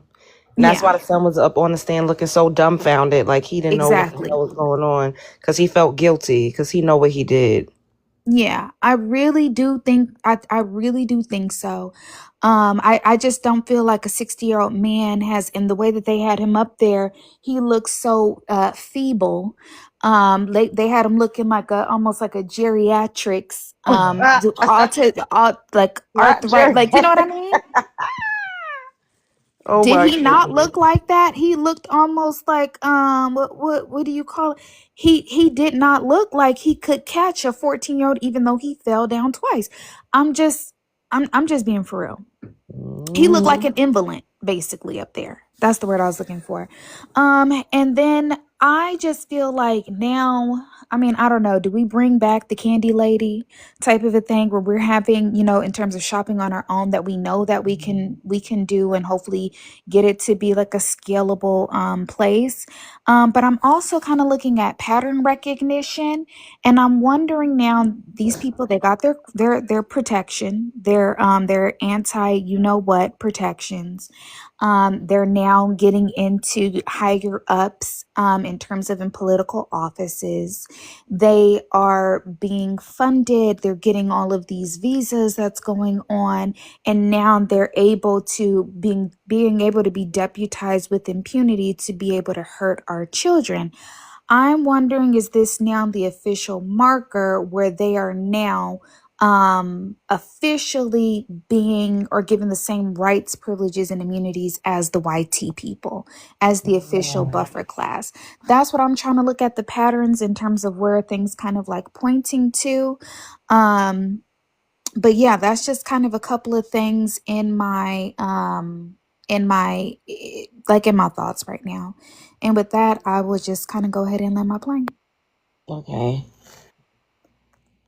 It's and I just want to touch on what I was saying again. I do not have any issues with anybody, but people have been trying to like I just can't afford that. Like I was on YouTube. I am a YouTuber. I was literally in a beef with fucking Jaguar Wright and Tasha K. That bitch got 1 million subscribers. It drained me. There was so many people making videos of me, and it was all because of my affiliation with certain people. So now I'm just moving differently on TikTok. If I just gotta not talk to a lot of people for a while and everybody go on ice, that's it. It is not to offend anybody. It's just until shit die down. I don't have the wherewithal. I don't have the energy. Like, I don't even want it to be, oh, well, Love Jones had us on their panel and so said this and so. I don't want to do it. So for that, I haven't been, if y'all notice who been up here and who hasn't, because I don't want to do it. It's too fucking much. It's too much. And even when you stay out of the way and you don't say anything, you still get involved when you're just affiliated. And I can't be guilty by association. Spiritually, I'm tapped the fuck out when it comes to beef. Like my 2025 was horrific.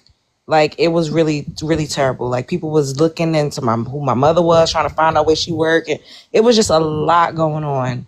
And I see how people get down, and I don't have the energy. Like I could curse somebody out for a couple seconds, but to dwell and be just stuck in those spaces, I can't do it. It's too low vibrational for me.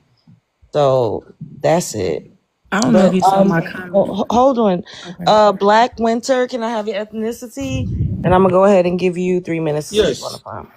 Yes. Actually, I'm from West Africa. I came here when I was 13. Which country? United States. So what is going on Which here? country are you Burkina from in West Faso. Africa? Okay, go. Let me give you 3 minutes. Go ahead. Yeah, so what the sister was saying, I feel like the great replacement theory that they are talking about is not the YT folks. I feel like it has always been us. The history points to that. Wait, say that Some of again. You said it's not the YT folks. You feel like It's who? not the YT, my sister. I'm sorry to break the news. It's not the YT. Wait, so it's the African that we need to worry about? I'm confused. No, the What are you ones that saying? are the ones that are coming from the south, and I don't want to call the border the name, because I don't want to feel like I'm just stereotyping them. But like the lady said, it's sort of like a buffer class, and their numbers have risen. And if you look in comparison with the black population, they are like 60%. I don't know. I'm not sure, but I'm in my opinion, I feel like the great replacement theory is based on those guys. They are the ones to come and replace our people. And this battle that You talking our about the grandfathers, Latinos? yeah, I don't want to call the name, but thank you. Okay. Yes, our grandfathers have been fighting this fight for a long time. The Black Americans, they have been fighting this fight. These fights never end. My advice to Black Americans, pass the history down to your children. Always stay vigilant. Also, have a economic bondage where you guys put money together, lobby each other, open businesses, and help each other out, because nobody's gonna come and help you guys. And us, the Africans, you do have some bad Africans who speak bad about you, and then you have some good ones who really will die, will literally give their life for you. So my own input here is that just stay vigilant and pass your history down to your children. I pray that you guys have the best life in this country and be able to dig yourself out of whatever pit that they're trying to put you guys in, and make sure that you guys pass that history down to your children. That's all I gotta say. Okay. Some y'all are funny. It's talking about our grandfathers. The prompt. Can you answer the prompt? Why are Black Americans held to a different standard than other communities? Based on what you said, why are Black Americans held as in a To a high different standard standard. Yeah, like or different standard people have than bad things other going on in their communities. communities, but they only point out the bad things in the Black American community. Yeah, like I said, my sister, this WAR has been going on since the Black Americans' grandfathers. They've been fighting this WAR.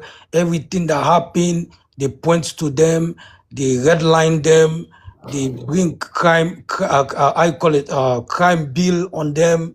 All the tactics that they are using, mass incarceration, all of this is part of the WAR. That's what I've been saying.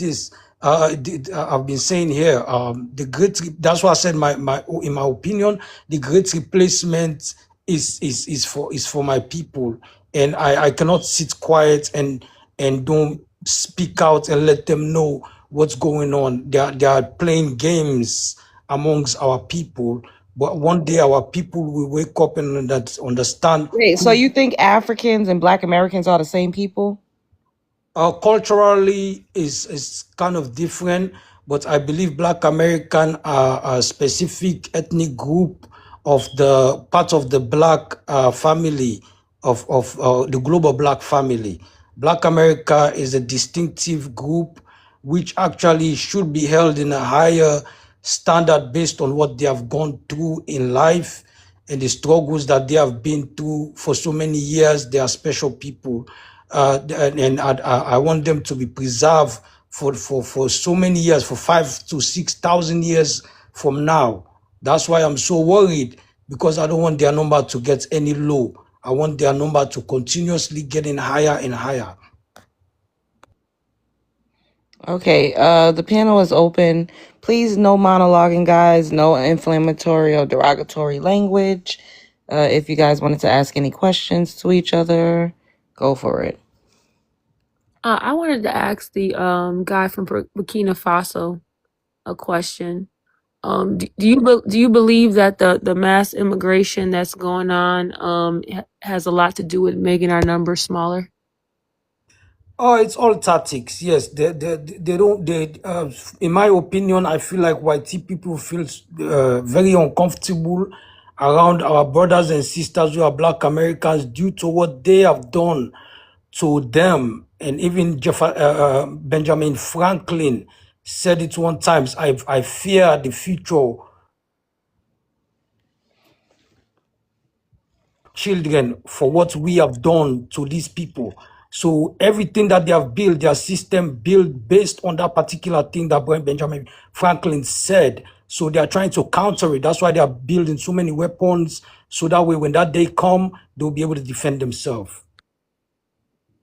So how do you feel about y'all being over there and helping them with that? Because the whole purpose of the immigrant or the newer immigrants is to continue to infiltrate our country. Yeah, my sister, I feel like there's a lot of ignorant Black Africans who are coming. They took them, some of them, they are coming from the village, not even the city. They are coming from the village with no education, no knowledge of Black American history.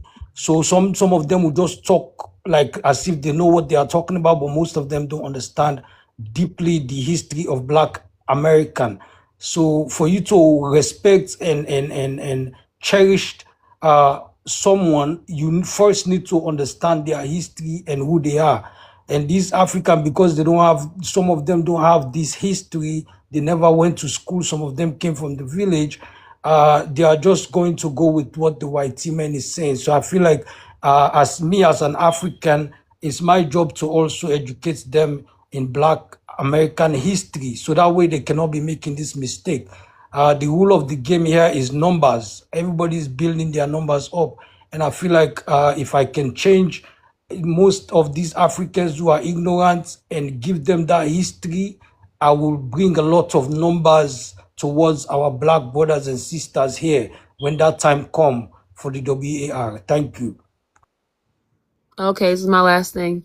I personally, I understand your efforts and I understand what you're saying, but I don't think that's going to happen in the sense because it's just too many over here who are ignorant and we don't have time to be educating them or teaching them or even interacting with them, because they're just they're worse than the white tea man at this point. They're worse than. Yeah, So I where's the agree time? with you. I, as an African, I agree with you. Even in the continent, we have the coons. I'm sure you guys know the coons. I'm sure there are some coons around you guys too. I don't know, but for me, I will speak for myself. The Africans that I know, those most of the ones that are running our countries today, they are coons. So yes, I agree with you. I don't trust those ones. But I can also not just speak broadly and paint everybody with the same brush. I also have to handpick the ones who are good, because I don't want to make a mistake and just paint everybody with the same brush and then miscalculate. Are you doing it with the white tea people or just your people? I don't Because we have all no associates with YT. I don't want to know them. I So don't what want to I'm know them. saying I is, don't you want to. just I don't want said to look at their women. I don't want to mix my DNA with them. Nothing. I just want to be melanated. I love my melanated. okay. That wasn't my point. You just said to not judge all, paint with a broad brush. But when it comes to the white tea people, we all agree that we can paint with a broad brush. I think you can. Ma'am, You can. can I say something, please? Just 1 I second. would, but I only got a minute.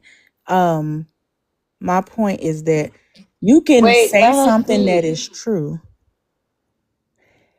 and it hits who it hits. We're not going to every person and saying you're bad, you're bad, you're bad, you're bad. But when we feel there's a certain standard in your culture that does not align with us, it has to be called out.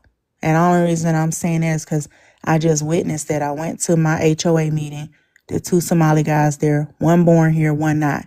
They used the one who wasn't born here with his broken English to try to get sympathy about why they were taking up the 3 visitor spots when it's 16 units. We all own this area. We all co-own it. And when I said something to the guy like, hey, so were both those cars that were parked there yours, taking up the 2 spots? He was like looking confused. The slick guy that was that's born here, you can just tell he got our haircut, he got our whole swag. He looked me dead in the eyes. I said, well, is that your car that was parked there? He looked me right in the eyes and said, I don't know what you're talking about. And of course it's his car, because I see him park it in his driveway sometimes. But the fact that they tried to come in there and manipulate everybody and make it seem like they were being discriminated against because they're owners, when we all own that space. Everybody want to park their extra car in those spots because it keeps it off the street. But that's not everybody's problem that you have too many cars. But it wasn't a conversation. They came in to dictate, and when they couldn't, they complained about the 2 FBAs that are on the HOA that don't show up to the meetings. Life happens, okay? Sometimes that was my first time ever going to one. But in the future, I'm applying to be on the board because I feel like that's important. If we're not there, we're not present, we don't know what's going on. We don't know the changes that are happening and the things that people are asking for. So I'm putting myself there to make sure that somebody who's not from here, who doesn't respect the culture, and they have this thing where they want to barter, everything is a negotiation, and it's not. The rules are the rules. We all agreed to abide by them, and if you want to break them, then you don't need to be here. Well, you're right, my sister. You said something earlier. When it comes to YT, yes, I will paint them with one brush because they are the ones who have done us wrong. So I have all right, in my opinion, to place judgment on them. They should be happy that I'm asking for my own peace, not revenge, So I will just leave it at that. As far as what you said here with the Somali people, those ones don't even like us, the West African. This is what I've been talking about as African people who are traitors. You just have to be able to point them out, be able to see them. And once you can identify them, and then we can work. I guess that's what the Haitians did too before they have their revolution. They pick out all the coons first, and then they start working together. I think that's the same ideology, you guys. I'm not telling you guys what to do. This is your country. I'm just here to follow orders from you guys, because when it's on the front line, This is you guys have been here for so long. I'm just here to support. I'm a supporting hand. I'm not gonna tell you what to do. You just tell me what you want me to do, and I'm there. Is your country a part of the Alliance of Confederates that joined all the nations against the Black Americans as well? Because that's something that most people don't know, is that you guys all formed an alliance. That's how you come over here to the United States to work as a corporate citizen. So with Psalms 83, they formed an alliance against Israel that's talking about Black Americans. So is your country a part of that alliance? No, what alliance is that? So when you make business deals with the U.S. corporation and they use our tax dollars to bring you over here to become diplomats, to become leaders, to be educated in our HBCUs and our PWIs, that is that Confederate. That's how you guys had your allegiance to the United States corporation. Are you in America? I'm in America. I pay my way Okay. to come over here. Yeah. But that's the Confederate. And then you formed the alliance. You are a part of that. No, You're part of all the nations. Yes. I'm not part of no nation to for what? Like, what is it? It was a business deal. That's why you're over here. That's why you're able to come over here and work in the U.S. corporation. There's No, a I think business deal. it's part of immigration, because all countries do have immigration. That's the reason why you have embassies all over the world, including American embassy. Right. I'm sure there are Americans, a lot of Americans also in Africa and other many places in South America. So I cannot say that it's part of the federation. Well, when you because what I'm that's just saying part is of what I'm immigration. saying is that each nation had their own set of indigenous people. Just like if you're from Burkina Faso, okay, there's an indigenous group of people there. So even though you have foreigners that come over there and diplomats that come over there and leaders that come over there and you have embassies over there, there is still an indigenous population of people that are the people of that land, right? So anyone that's coming over there is doing business. So if I'm saying you guys agreed to do business with the U.S. corporation that functions in North America, then you are also a part of that Confederate, meaning that you have formed an alliance against the indigenous people to come over here and be over here. That's why the Black Americans are oppressed over here. Same thing. Okay, yeah, I think I get what you're saying now. But for me, I wouldn't say that for me, because I came here at a very tender age. I didn't have any right to sign any documents. I was just a child. I don't know what was going on. I don't know what type of document. You was just a child. You just when said you your paid your actions way. I was a thick. teenager. Yeah, I was a teenager. I didn't have any right to sign any documents or make any. And you did say you paid your way to be here. So you was a teenager paying to come to America? No, my family paid for my way to come. What year? Through that What year did you Confederate. come here?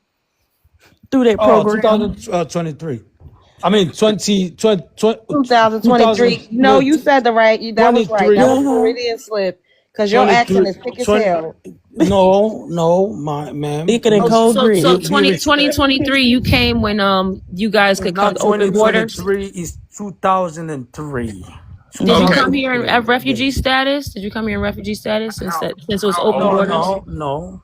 Okay. How old? Well, how old were you? You don't know what Hold the on, guys. document Let said. Professor Alon speak. He hasn't said anything in like an hour. Go ahead. How old were you when you came here in 2003? Oh, I was actually 13 going to 14, yes. Okay, and how old are you now? Right now, I'm 26 going to 27. I mean, 30. You lying like a Persian rug. No, I'm serious. I'm a bit high, to tell you the truth. I'm smoking some good shit. But anyway, You don't sound high to me. I'm So you're 36 going to 37. 27. No, I'm 36 going to 37.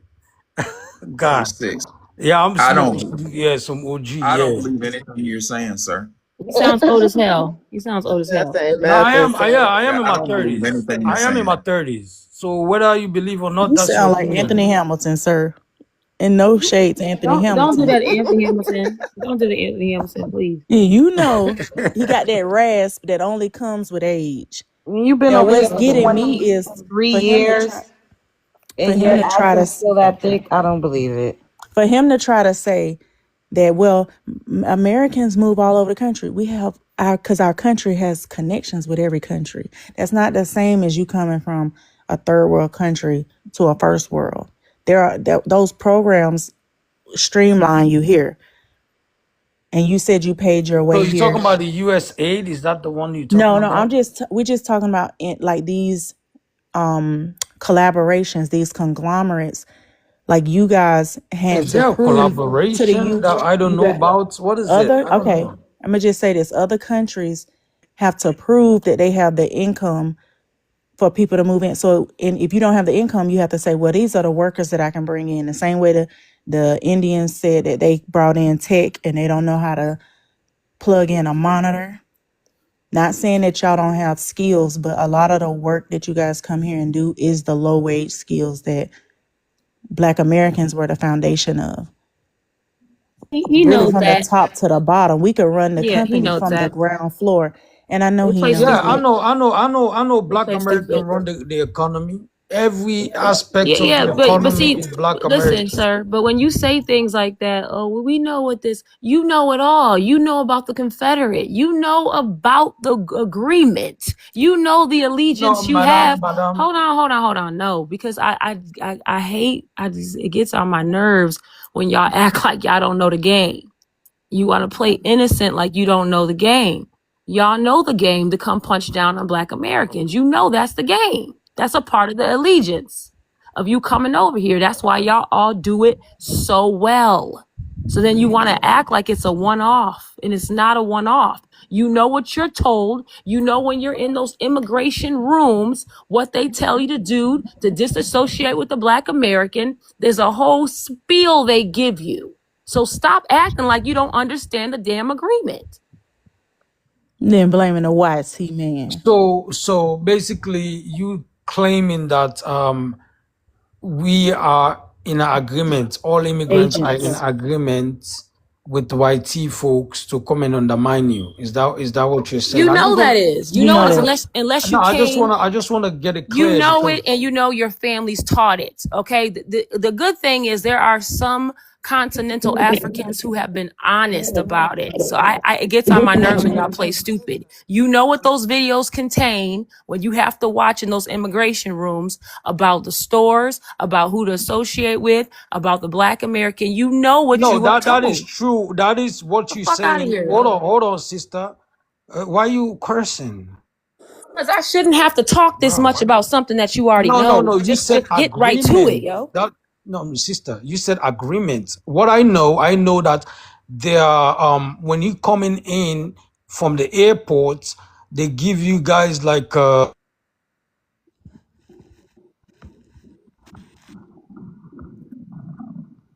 then and then you guys they welcoming you guys to the job. Yeah, it's like that.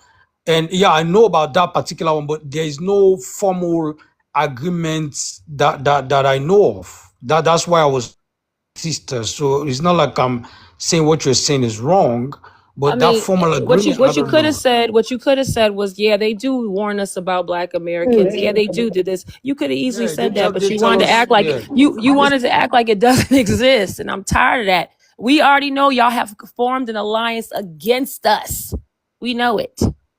no, sister. What you said about the warning about Black America, it does exist, but as far as agreements like you signing say, oh yeah, I'm gonna come hurt Black America. No, that one I've Nobody never said come that. across it. Nobody said that. It's Listen, when you no, have an she said alliance, it's an no, agreement. I didn't say As nothing if we about signed signing. documents. I never said you sign papers, but you do have to have these conversations and be in agreements. Just like if you and somebody else don't like the same person, that's an alliance. You know, I'm not saying you had to take a test about it. What I'm saying is that there is a narrative that you are to be in agreement with when you come to America. The onboarding. Yes, my sister, but not everybody follows. Not everybody follows. People like me, I don't follow. That's why they hate me. When I go for certain jobs in certain places, in higher places, they give the bosses call to let me. I only Don't even asked you take just me. I only because I of asked my asked you. them. They Listen, said they don't know you. I only asked you just for educational purpose for people in the room that don't know that they do this. That's all. That's the only reason why I asked you. Thank you. yeah. It's a welcoming package room where they will tell, oh, don't go to this certain area, or black people are bad. They start all the regular words that they say, gangster, this, that, they call all these names, crime, and that frightens some people. And some people like me who grew up as someone who is a very strong melanated person who read history of black people. I said, fuck you guys. I'm doing me. I'm sticking with my people. At the end of the day, if you guys get rid of them, who am I? You're going to get rid of me too. So I might as well just be with my people and fight the fight and Well, fuck y'all. Thank you for you bringing me, though. keep making it out like you got an alliance with us. So I want you to tell me a time in history where West Africans have helped Black Americans in a meaningful way. Can you name a time where y'all helped us? Yes. Basically, I will say in many ways, Black Americans who are coming back home are actually getting citizenship and also being Coming back home given where? in multiple West African countries. There are a lot Not of true. Not migration. true. I used to live there. There's not one country that gives us What, free what, what citizenship. country? You got to pay What for it. country?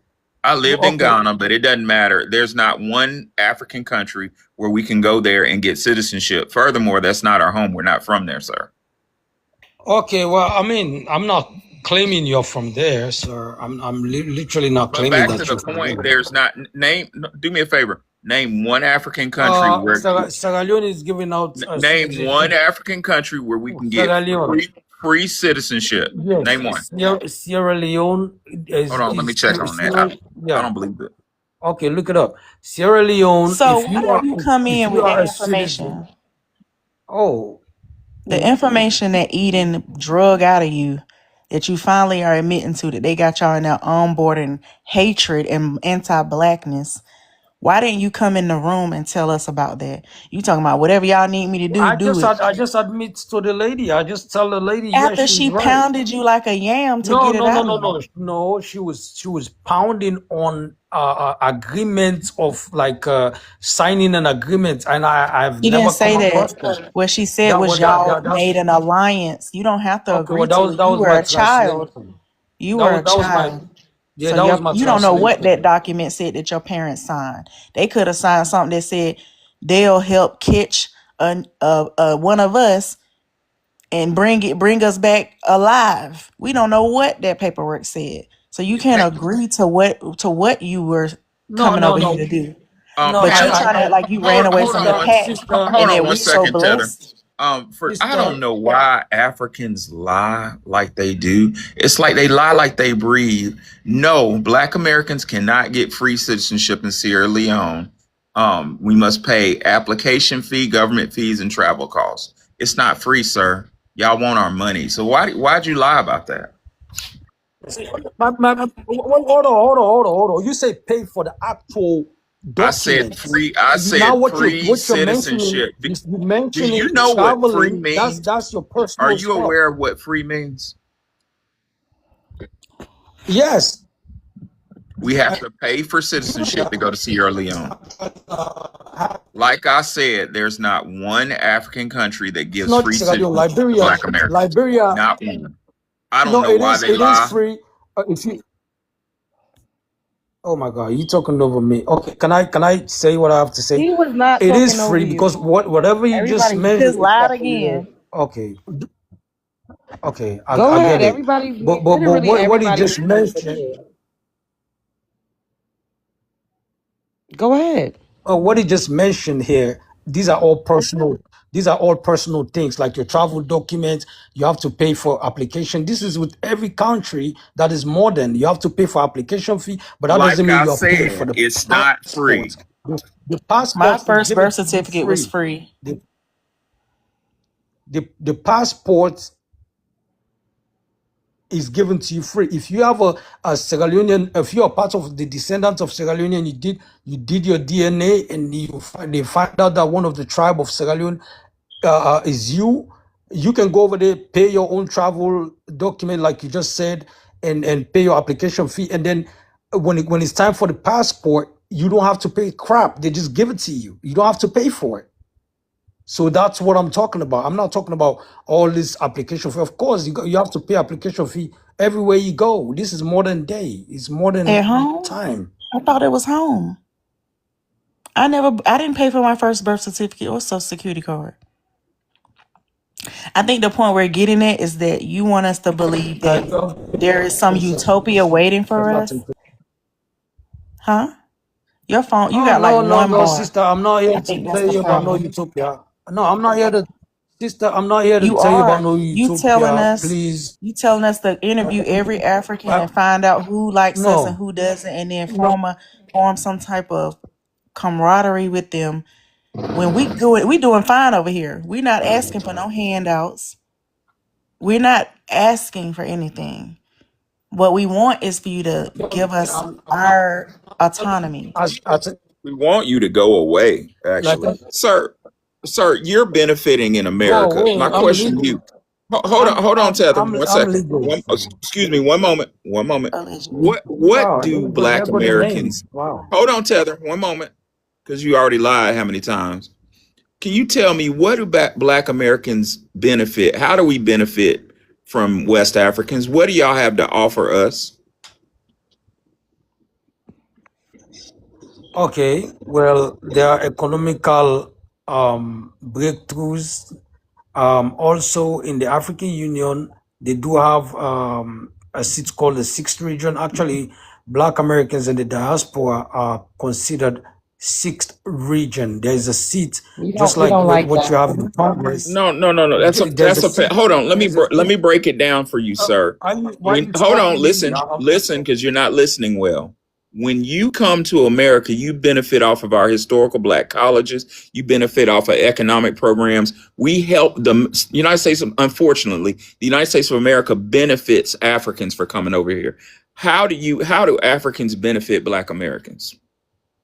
What do y'all have to offer us? And us being the Sixth Region does not benefit. You're not allowing me to talk. You're not allowing me to talk or land. No, I'm not saying gonna anything. interject right now because you're lying. You've been talking for 55 minutes. You done came and hijacked the So conversation. the Sixth Region You've been is a lie. talking. No one said it was a lie. I said it was not beneficial to Black Americans. Okay, because just because you don't know No, the no, no. benefit behind it, that doesn't mean Okay, So so tell I us. can Go ahead. Hold up, Eden. Let him, because I want to hear what he gonna say. Go ahead. Tell us what the Sixth Region. What you said? We don't know the what behind it. I said just in case you might not know what the benefits behind it is. What's the benefits? Tell There's us. no benefit.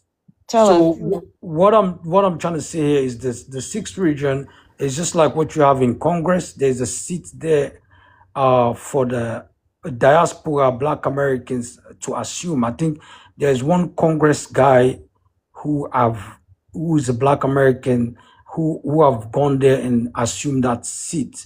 So basically, the goal was to Black American to actually build a bridge with Africa, just like what the Small Hats. I don't know if you guys know the Small Hats. What's the benefits of building a bridge with Africa? You're not telling us the benefits. You're just telling us nothing. I wanna put the I just want to line up the points so that way you can understand exactly where I'm coming from. Make it The simple, Small sir. Hats.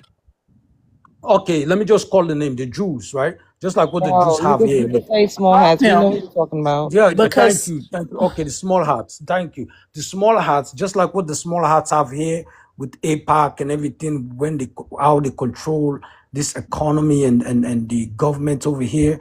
So basically, with the Sixth Region, Africa will be the one to actually work with Black Americans.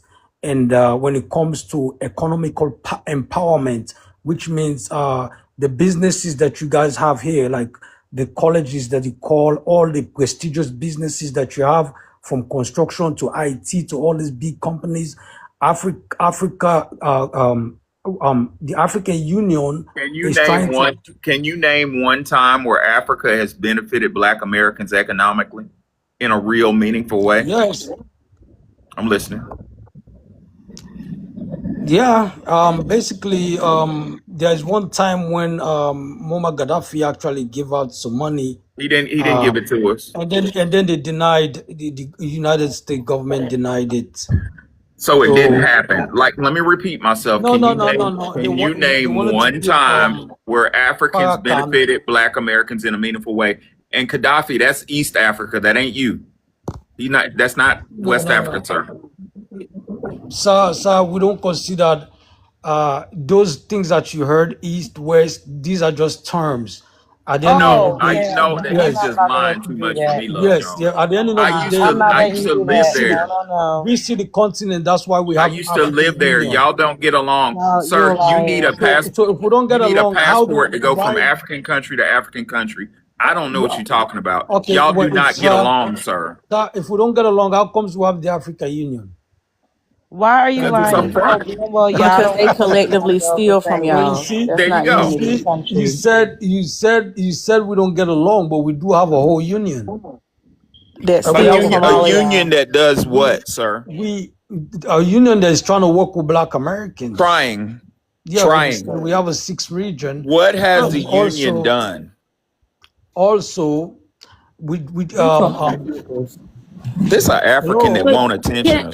Can I just address your 6th region real quick? Because you were mentioning that the Black Americans are Black Americans are the 6th region. Okay, we do not have, it's symbolic, number one. We do not have any voting power. Okay, we have and we're not we're not citizens. And the voting power is strictly limited. The representation is limited to the 55 members. So what they have done is they have tried to Africanize us. They want to take our history. They want to take what happened to us and apply it to Africa. Mm-hmm. Okay. So you can look this up yourself. We don't have any voting power. What are we talking about? Well, you mentioned that 6th region of the African Union, correct me if I'm wrong. I know. I said, which history are we talking about? All of it, because that's why the Ghanaian, all of it. That's the reason why the Ghanaian president was in New York City over our indigenous ancestral burial grounds. That's misinformation, ma'am.